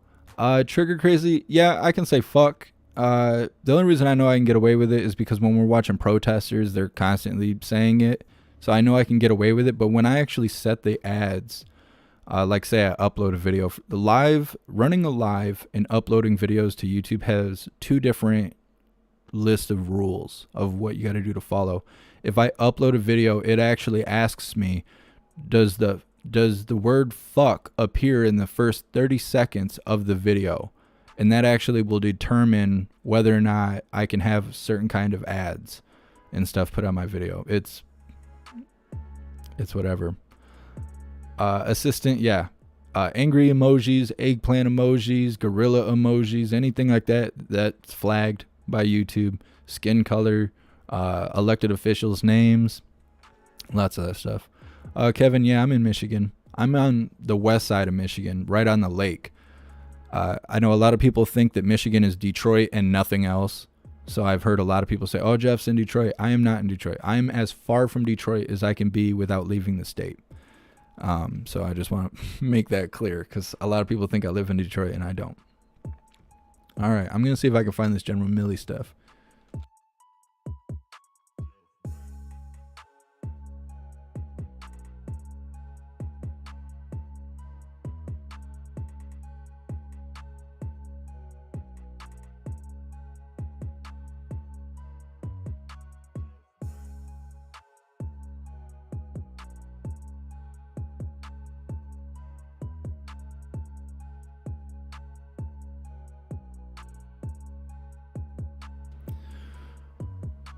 So two things. One, I just realized that I actually have to leave the house in 43 minutes now. So that's something I have to keep an eye out for. But I see on the national desk, they have a view of whatever you want to, the stage that Jen Psaki stands on. And it's full of reporters right now. So that's a thing. Oh, I think I found the General Milley stuff. For an orderly evacuation of people and retrograde of equipment. That plan was laid out. It was, we recovered from that and were able to... But you would, Mr. Secretary, you would not consider that to have been done in an orderly manner, would you? I would say overall we endured challenges, but again, we were able to get out an enormous amount of people. I don't disagree that the young men and women who wear the uniform of this country on that particular very challenging time period did everything they could, but clearly it was not in an orderly manner. They were in a very disastrous, and I think we would all agree, a very deadly situation. Would you agree, sir? And you heard me say so, Senator, that it was a very dangerous situation that we're in, and despite that, they were able to fight through the challenges. And because of their heroic efforts, we were able to do what we did. Mr. Secretary, the reason why I asked this is because I think not only American citizens saw this, but I think our allies saw it as well. And I think what they saw was, first of all, that because of the date certain rather than a conditions-based withdrawal, because of a decision that was made by our president, because of that, we left American citizens behind. And we did leave Afghans behind who had served directly with our U.S. forces. And it appears that many of them believe that we did not appropriately consult with them about our activities in a timely fashion. And finally, to look at and to see American equipment being left there, even if it's not quite ready for use, but most certainly there in the hands of the Taliban, did not help our position with our allies, sir. Let me just move on very quickly. General Milley, I've got just less than a minute left on this, and I just wanted to comment. I think your second statement in which you shared with the American people and with us today, an expression of how in a very unclassified way, how the nuclear chain of command works. Part of this, and some of us have had the opportunity to observe in a tabletop exercise how that actually works with the processes working their way through with the president on down and the questions that are asked and the responses required and so forth. The 2022 NDAA has some very specific exercise requirements that the White House and other members are required to follow through. Do you know if either President Trump or President Biden had the opportunity to do a tabletop exercise and actually listen to the questions that were going to be asked of them, should there ever be the possibility of the use of nuclear weapons? I do not know if either one, President Trump or President Biden, has gone through that tabletop exercise. Thank you. Once again, thank you, gentlemen, for your service to our country. Thank you, Senator Round. Senator Rono, please. Thank you, Mr. Chairman. Secretary Austin, my colleague, Senator Duckworth, mentioned the idea of an independent commission to evaluate what happened before, during, and after the war in Afghanistan. So, Secretary Austin, are you open to such an effort? Senator, I will always, as you would expect, always cooperate with my oversight committee. Yes, because I, for one, very much agree that this is a 20-year war, and there are 4 presidents involved, and I'd like to ensure that there are some lessons learned from a 20-year forever war. And at the same time, I feel as though the Republicans have made a total about-face, a U-turn regarding the war. I thought that they wanted the war to end, and they were very supportive of President Trump when he made the deal with the Taliban to get out. So there's that, and clearly there are lessons to be learned in terms of the evacuation, but I think the decision to get us out of this forever war was a good one. Secretary Austin, the President, I want to move to a slightly different topic. The President has touted the Afghanistan pullout as necessary to free up time and money to deal with near-peer competitors like Russia and China, but that stated rationale is somewhat, I think, at odds with the administration's budget, which fails to align funding priorities with the lines of effort identified in the Indo-PACOM Pacific Deterrence Initiative. Secretary Austin, I had brought this up before when we had a posture hearing, so you don't have to get into it now, but I would very much appreciate the efforts and where we are in terms of meeting the 5 lines of effort under the Pacific Deterrence Initiative. Could you provide us with that? We can, and I would just add, Senator, that I've spent a fair amount of time with our combatant commander since we last talked. He's laid out his plans and his intent, and I'm fully behind the effort that he wants to undertake, and so we look forward to discussing that with you. Thank you. And along those same lines, nuclear disarmament talks with North Korea remain stalled, and I'm concerned that steps taken by the DoD, including zeroing out funding for the Homeland Defense Radar Hawaii, HDRH, and objecting just last week to congressional action to reauthorize funds to keep that program on track, put Hawaii at risk in the near future. And what is DoD's credible alternative to HDRH Hawaii going forward? This is the second time that Congress has had to put back money for that radar. So what is the alternative that the DoD has that will protect Hawaii? Well, the capability that we currently have, Hawaii is protected, and again, this is an issue that we continue to look at, and you can rest assured that Hawaii will not be unprotected. Well, I know that we're protected as of today. I'm looking at the future. So a lot of us have concerns about what is going to happen to the Afghani women and girls with the Taliban coming back. I'd be interested, Secretary Austin, to hear your perspective about concrete steps the U.S. can take to influence a future for Afghan women and girls that honors their human rights and freedoms. Well, I certainly share your concern, Senator, and Taliban's track record on this is absolutely horrible. We'll have to continue to, we'll have to work to use economic levers and also international pressure to hold the Taliban accountable for some of the things that they said they're going to do. And again, I think this will have to be an international effort to maintain pressure on the Taliban. And at some point, I think we'd like to know, specifically what kind of international efforts are bearing fruit with regard to what the Taliban is doing with the women and girls of their country. Regarding our relationship with Pakistan, so I think I'll submit that for the record because I know we're trying to keep to a 5-minute. But the relationship with Pakistan going forward with regard to the Taliban. Thank you. Thank you very much, Senator Hirono. Senator Ernst, please. Thank you, Mr. Chair. General Milley, in the previous round, we established that the withdrawal achieved no security conditions other than an unconditional withdrawal. We had to withdraw by a time certain, a date certain. Has the military, and these are yes or no questions, please, General Milley, has the military's task to defeat terror threats from Afghanistan gotten harder? Yes.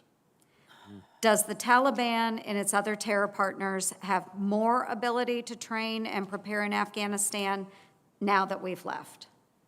More ability, yes. Has President Biden or his policy staff provided any updated guidance or direction for countering terror from Afghanistan? Yes. Are we at a greater or lesser risk of terror attack from Afghanistan as a result of our withdrawal? Too early to tell. Too early to tell. Yeah, I think we've got about, to elaborate a little bit, probably got about 6 months here to really sort this out, to see which direction things are going to go. It's not much time, but that's my personal estimate. It could be out to 12. And then we're going to have some indicators and warnings of what direction this is going to go. But that's where I'd put it. In the previous round, and this is a comment, but in the previous round, each of you had admitted that your best recommendation was to leave a residual force in Afghanistan. Clearly, the president disregarded that opinion, that recommendation, that advice, and I do believe that this has left us less safe. A number of my colleagues have mentioned over the horizon. General McKenzie, you referenced the fact that we don't know yet how effective that will be. We don't have partners on the ground. Talked about the airspace that would have to be used for over-the-horizon capabilities. There is still a terrorist threat in Afghanistan. Now, on August 20th, President Biden had stated, what interest do we have in Afghanistan at this? General Psaki just got on. We're going to flip over really quick.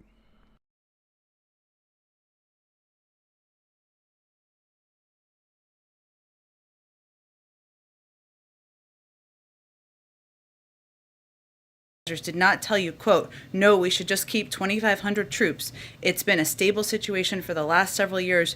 We can do that. We can continue to do that. No, no one said that to me that I can recall. I would note today in the testimony that was given by Secretary Austin, by General Milley, they made clear, Secretary Austin specifically said, if you stayed there at a forced posture of 2,500, certainly you'd be in a fight with the Taliban and you'd have to reinforce. So what should everybody take from that? There was a range of viewpoints, as was evidenced by their testimony today, that were presented to the president, that were presented to his national security team, as would be expected, as he asked for. He asked for a clear-eyed, didn't ask them not to sugarcoat it, what their recommendations were.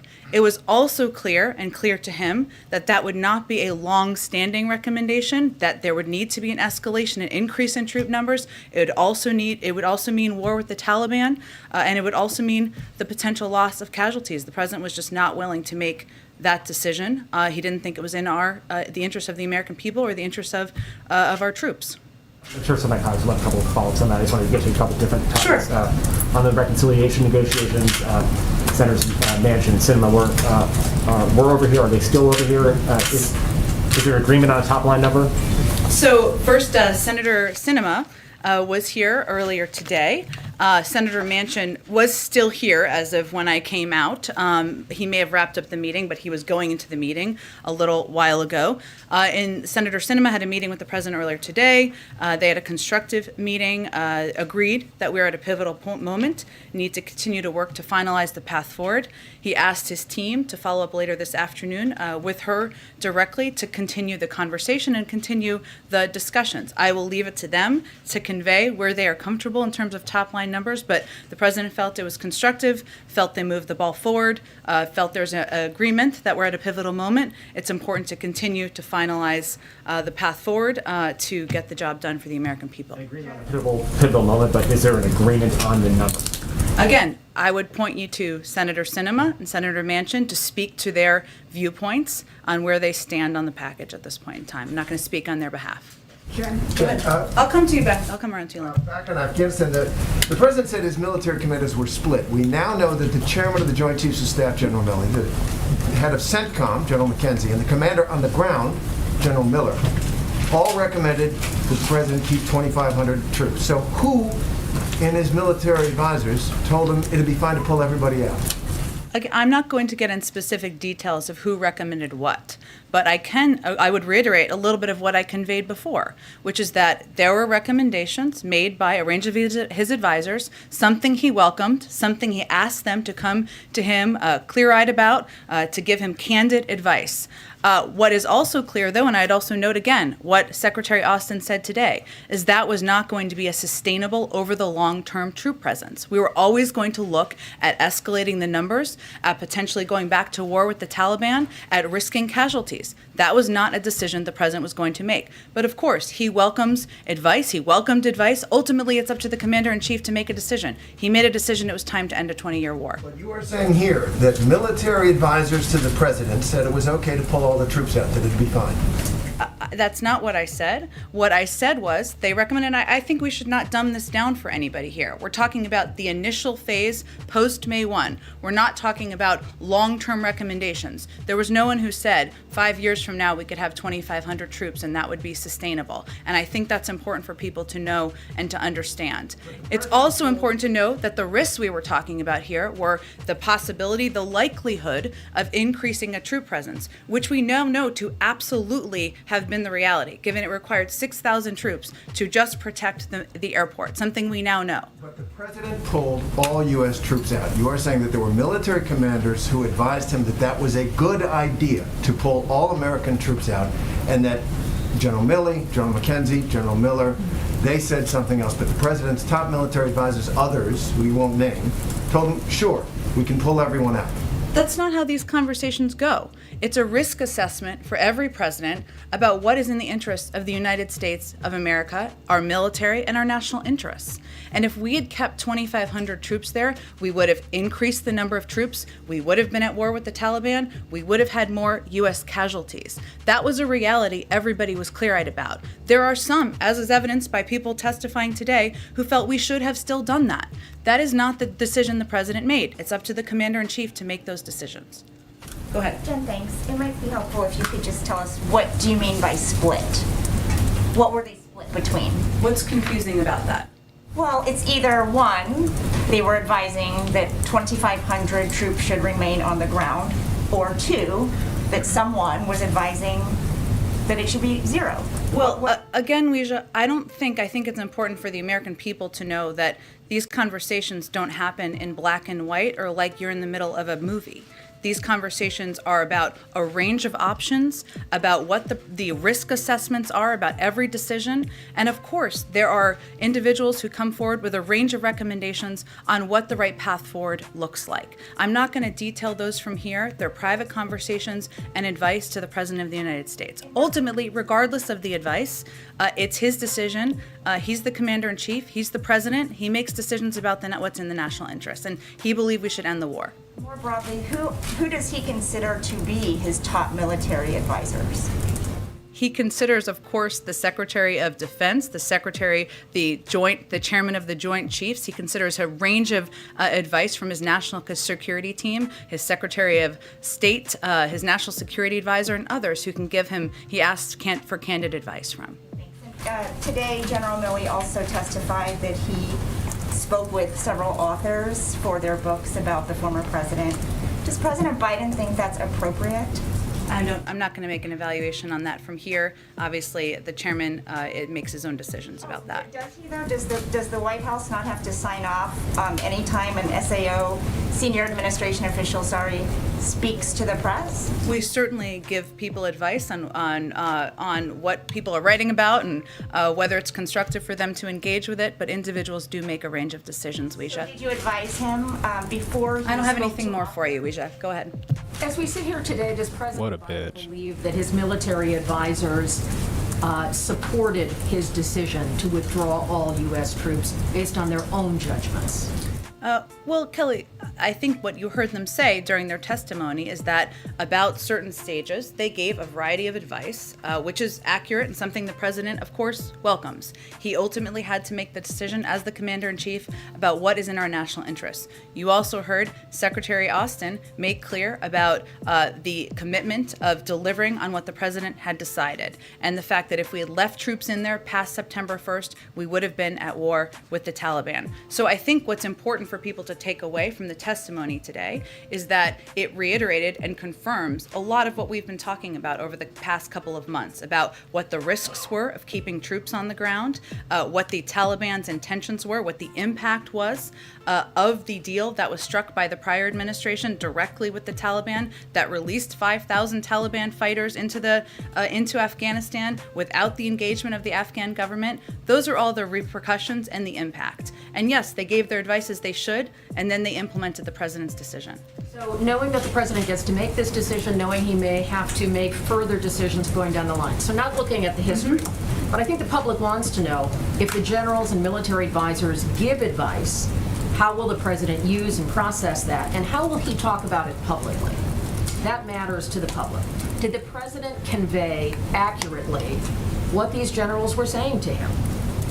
He conveyed in the interview?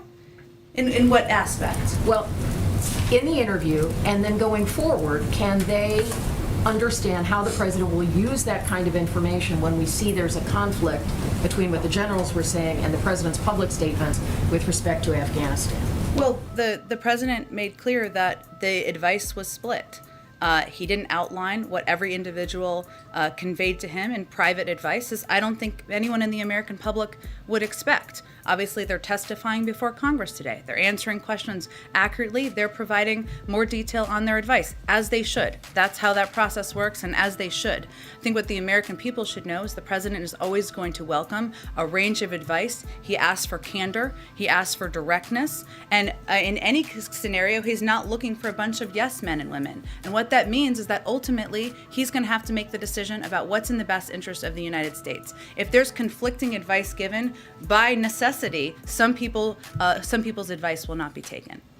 Go ahead. So what is the White House's reaction to some other aspects of General Milley's testimony? He said, among other things, that it was a mistake for two successive American presidents to have a date-based or date-certain withdrawal, that it ought to be conditions-based.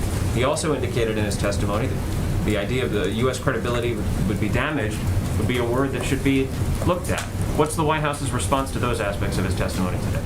Well, first I would say that Secretary Austin spoke directly about our credibility in the world during the same testimony, and he said our credibility remains solid and people place great trust and confidence in America. And what we also look at is the fact that the NATO Secretary General has affirmed that our allies were consulted on the president's decisions. We communicated to the Afghans and to our allies. And since the time of the withdrawal, we worked to get 100 countries together to unite in an effort to make clear that the international community's expectations, what they are, of the Taliban-led government. That shows the United States still has power, still has trust, still has close partnerships in the world, even as it relates to Afghanistan. What was the first part of your question? General Milley specifically said that he believed it was a mistake for there to be date-certain withdrawals versus conditions-based. He said that was a lesson he learned. Does the president agree with that? Does this White House acknowledge that it was a mistake? And is there any not to say second guessing, but is there any thought that perhaps a mistake was made? In which piece? When did we set a deadline for withdrawal? You're talking about September 1st? The general said that the two successive American presidents made the mistake of setting dates. So this president had first September 11th, and then he adjusted to August 31st. General Milley indicated that that was a mistake. Well, to be clear, we had a May 1st timeline with no plan. We had a deadline and no plan for withdrawal that we walked into when the president was inaugurated and took office. The September 1st timeline was based on the recommendations of the military on the timeline needed to operationally, effectively, and safely withdraw our troops once the president made the decision to withdraw our troops. So it's not the same thing. One more question. General Milley also said that he wasn't asked about whether to keep troops on the ground until August 25th. Is that true? Say that one more time. Well, General Milley said he wasn't asked by the president whether to keep troops on the ground until August 25th. Past September 1st?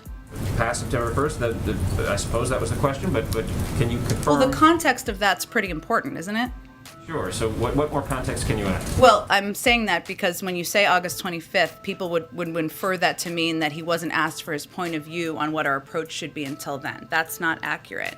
There were ongoing daily discussions in the Situation Room where the president asked for advice, for viewpoints from the military, from his national security team about how we should proceed as it related to August 31st. That's no secret. We made that clear certainly at the time. I'd also note that during the testimony, General Milley also made clear that we would have gone to the war with the Taliban had we not withdrawn before by September 1st. That was also advice he gave privately. Go ahead. Thank you, Jen. Quick question on energy crisis. Oil prices have reached $80 a barrel, first time in 3 years. There is an energy crisis underway. China, UK, Europe.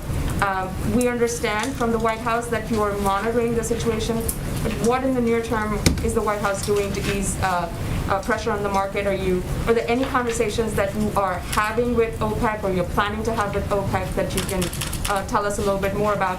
And we also know that Jake Sullivan is in Saudi. He's planning to meet with MBS, although that is about Yemen. Does he plan to bring this up during that meeting? Well, we continue to speak to international partners, including OPEC, on the importance of competitive markets and setting prices and doing more to support the recovery. We're obviously monitoring, as you've already alluded to, and I would note that last month our NEC Director Brian Deist also sent a letter to FTC Chair Lena Khan asking the FTC to use all of its available tools to monitor U.S. gasoline market and address any illegal conduct that might be contributing to price increases. The FTC responded, committing to take specific actions to identify, deter, and investigate. I'd also note that Jake Sullivan also put out a statement at the time, which you referred to. The engagements he has in the Middle East and with the Saudis, specifically the meetings with the Saudis, are really focused on Yemen. Our envoy is participating and a part of those conversations. That's really the focus. So I don't have a further readout beyond that at this point about how the conversations have gone. Obviously, our national security advisor has been deeply engaged, but that's not the focus or the purpose of his trip. And specifically in terms of sort of regulatory action from the FTC, that is obviously going to take some time, but the pressure on the market is building up right now. I mean, are there perhaps any, again, conversations on, reaching out to the emergency stockpile to ease some pressure on the market? Is there anything being done in the near term? I don't have anything in the near term to preview for you. Obviously, that's up to the FTC in terms of their timeline, but I would assure you we're not only engaged with OPEC, we're looking at every means we have to lower gas prices, but I don't have, or address the cost of oil, I should say, but I don't have anything else to preview for you. And a question quickly on Senator Warren's comments on the Fed chair. She said she will not support his reappointment. She said he's a dangerous man who's harmed the country's banking industry. Does the White House have a comment on that, and where is the president with his decision on reappointing a Fed chair? I understand the interest. I don't have anything on personnel announcements to make, and nothing further on Senator Warren's comments. Go ahead. One Milley question and a couple on the agenda. Sure. General Milley was asked if he echoed the president's term using extraordinary success for what transpired in August, and Milley said it was a logistical success but a strategic failure. I think those are two different things. Is that kind of an accurate assessment in your guys' view? what transpired in August? Well, he later made clear and clarified that he was referring to the 20-year war as a strategic failure. And of course, the president agrees we were there for far too long. We should have withdrawn sooner, and that it was a war that was long overdue to come to an end. A couple on the domestic agenda. I understand what you're saying about asking Senators Sinema and Manchin, but a lot of Democrats on the Hill want the president to press for that top line. I think that's crucial to the Thursday vote. Was that his intent today? Because that seemed to be the view on the Hill of what he was trying to do with these meetings today. Well, I can assure you that when he has conversations, they're quite candid, they're direct, and he's had a long relationship, a good relationship with Senator Sinema, as he has had with Senator Manchin, who he has been meeting with. I'm not sure if the meeting has ended yet, but I'm going to keep those private. And we're obviously at a very sensitive time right now in these discussions, a pivotal time in these discussions, and I understand the interest, but I'm going to try not to say anything that gets me fired today. I enjoy speaking with you all so much every day. Fuck you. Just one more, and I'm not trying to be clever here. Speaker Pelosi wrote in a letter to a dear colleague letter today. It said, as I write this, negotiations are being led by President Biden to advance his agenda. Is there, because it's an inflection point, are the roles changing in terms of who's leading things right now, what the role between the speaker, the leader, and the president are? Am I reading too much into that? How do you view the president's role right now? I would say the president is deeply engaged. I know we've read out some of the calls and meetings he's had. We haven't read all of them out in terms of the engagements and calls he's had. He's talked with a range of members across the political spectrum in the Democratic Party, I can assure you. But I would say the way he sees it is that he's working together in lockstep with Speaker Pelosi, with Leader Schumer, to get this done. They are all clear-headed. I know I said this yesterday, but it's worth repeating about the challenge of what we were pressing to achieve this week. As you all know, he spoke with them last night. He will continue to remain closely engaged with them. And so he's working, I would say, in lockstep in partnership with the speaker and the leader. Go ahead. So I'm going to try one more along those lines. Go to it. And then I have another reconciliation question. Is there a sense in which the president's posture in these discussions with Manchin, Sinema, and the rest has changed over the course of the last week? In other words, is he listening? Does he go into these meetings to listen to hear what they're saying? Is he going into these meetings to tell them what he wants from them? And has that dynamic changed? And in the sense of him being more forceful about what he wants to achieve in these negotiation discussions because we're coming up against that deadline. So, again, wasn't that a better way to try to do that? That Was good. That was good, Mike. You led me down a rabbit hole there. Look, I think these are a discussion. These meetings, the president, as you all know, was in the Senate for 36 years. He didn't want any president to tell him what to do. He's not going to tell anyone what to do. He is going to have a discussion, have an engagement. Those can be direct, those can be candid, those can be straightforward. And as I noted earlier on, this is clearly a pivotal moment. This is clearly a sensitive time. And there was agreement, which is a good sign, that we need to press forward and work to get these packages across the finish line. That's a good thing. But I'm going to keep the tone and tenor and flow of who had more words in the meetings private at this point in time. Okay, one more question on the reconciliation. You guys have made a lot of the administration officials have made a lot about the idea that the cost of the program is zero, and by that I expect you mean net zero to the Treasury once you sort of take into account the money that's raised versus the money that's spent, correct? Yes, it doesn't. I know none of us are mathematicians, otherwise we wouldn't be here. But yes, of the investments that were proposed, including tax cuts and the pay-fors, including making the tax system more fair, zero. Okay. But do you guys acknowledge the sort of broader truth that it's not that it does cost somebody, right? That the cost of the investments that the president wants to make they're not simply a free lunch, right? Whether they're going to cost people who smoke cigarettes, or they're going to cost business people, or they're going to cost companies, or they're going to cost rich people. Like, the cost of what the president wants to do over the course of the next decade and beyond falls on somebody, right? But there's a clear difference between what we're talking about as it relates to taxpayer funds, right, or funding that or lead to our debt, right, which I know a lot of Republicans are supposedly concerned about, and asking businesses. 50 of the top companies last year in 2020 paid not a dollar in taxes. A lot of high-income high-income individuals pay lower tax rates than nurses and teachers. Nobody thinks that's fair. Yes, we're asking them to pay more. Yes, so it will cost them more. Go ahead. Thank you, Jen. Just a question on the debt limit. I wanted to see if you guys are raising the possibility of using reconciliation to raise the debt limit, particularly as this October 8th deadline, or excuse me, the October 18th date is fast approaching. Yeah. So we obviously wanted to do this in a bipartisan fashion, as we've talked about quite a bit in here. It's a shared responsibility. It's been done 80 times in a bipartisan manner in the past. And now Leader Schumer wants Democrats to be able to do it alone if Republicans refuse to help. So that's really what is being pursued at this point in time. In terms of the mechanisms of that, I'd certainly point you to Leader Schumer's office. It's also our hope that if Senator McConnell isn't going to help us avoid a default and a shutdown, at least he'll get out of the way and let Democrats do it alone so we can avoid a default. And right now that question remains up in the air. Is one other option to get rid of the filibuster to do this? I mean, without a filibuster, it would be much easier for Democrats to do that. I certainly understand the question, the interest, but the president's position has not changed on that. Go ahead. Thanks, Jen. I have a question about the not raising taxes on people who make over $400,000, make under $400,000. Would a carbon tax violate that rule, or would there be some way with a rebate, something like that, to make it okay with your criteria? Well, so on the carbon tax, first let me just say that there are a lot of ideas being debated. President has asked members to submit their own proposals, including on critical issues like how to address the crisis of climate change. So I just throw that out there because there's a lot of revenue raisers and a lot of options that are out there.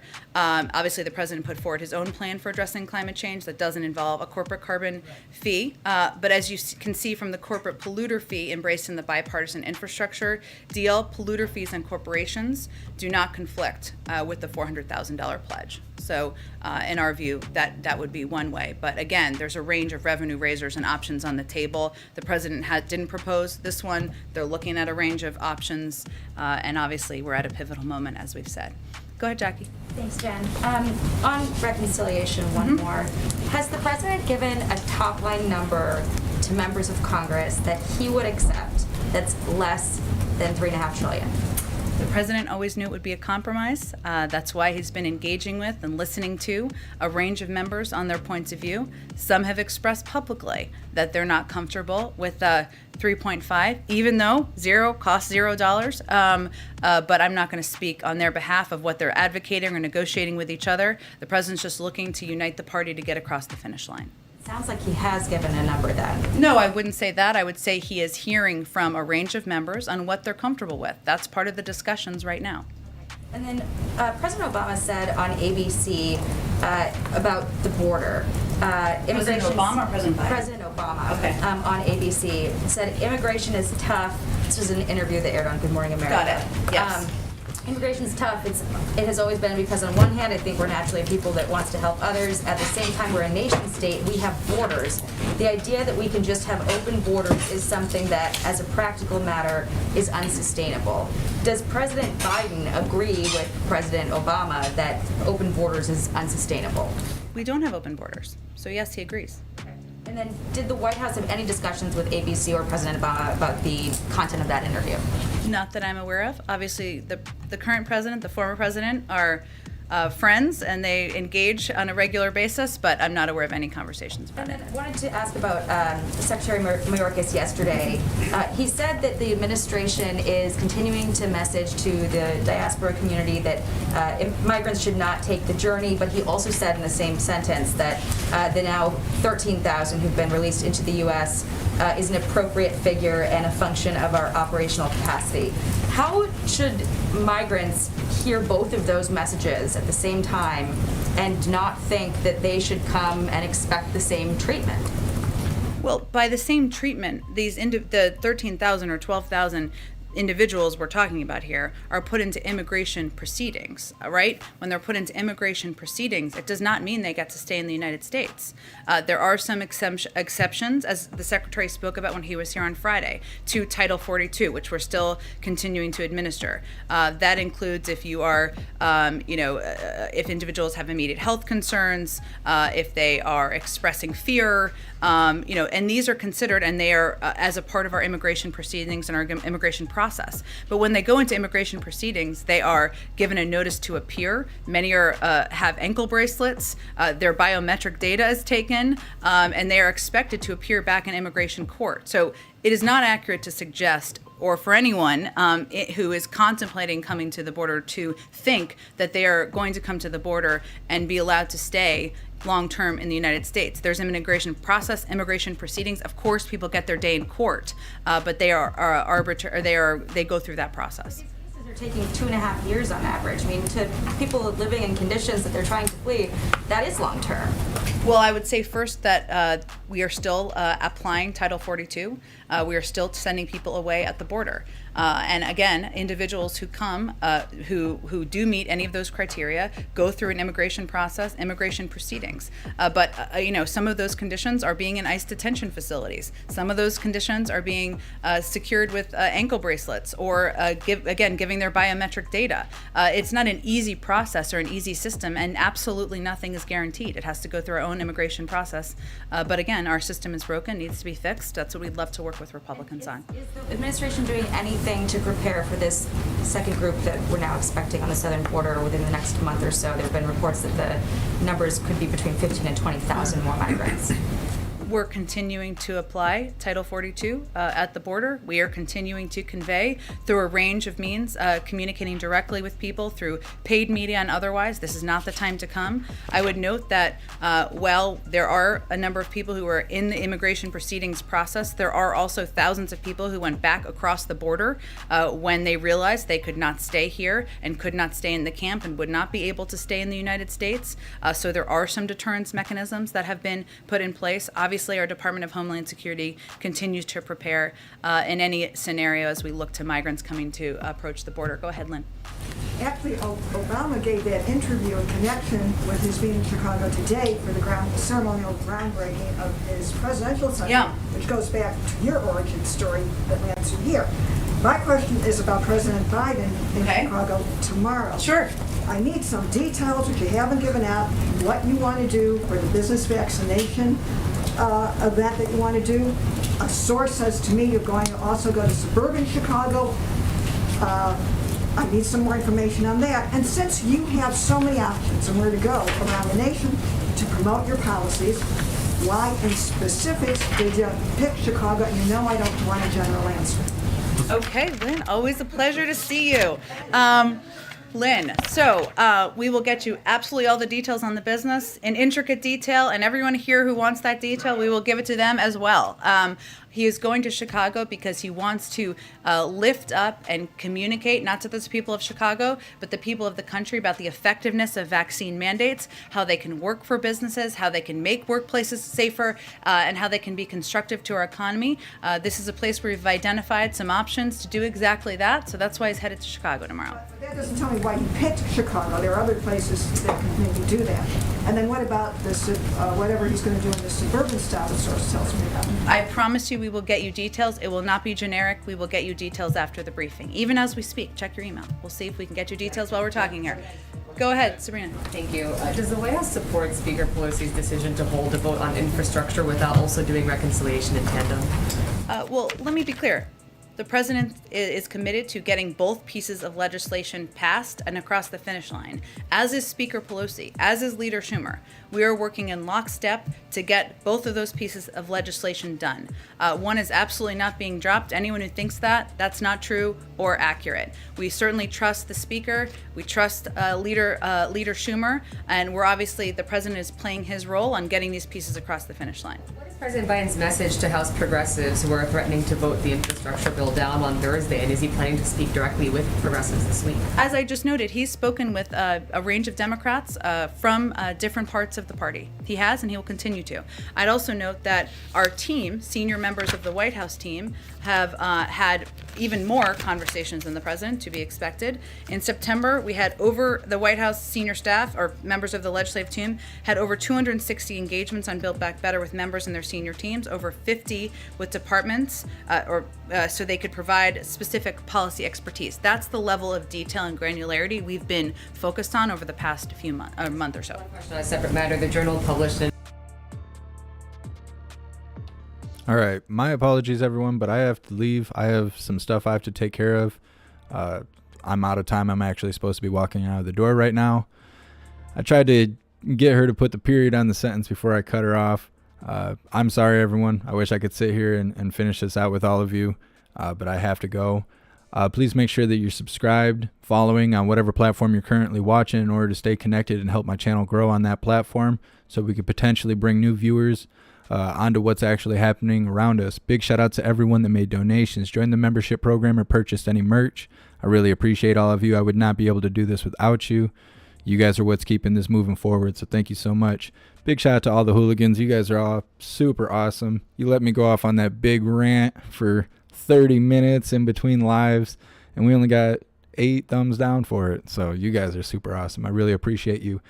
On the schedule, I see there's supposed to be an anti-mandate rally sometime today. I'm going to look into it. It is supposed to be in San Diego, so maybe WYSIWYG or one of those live streamers will be present for that. We will see. It's on the schedule, so I plan on covering it. Hopefully I see all of you there.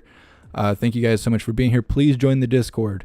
The Discord is the best way to stay notified for when and where we go live, because you can't trust these platforms to send you notifications for when we do go live. So definitely join the Discord. Everything is on my Linktree list.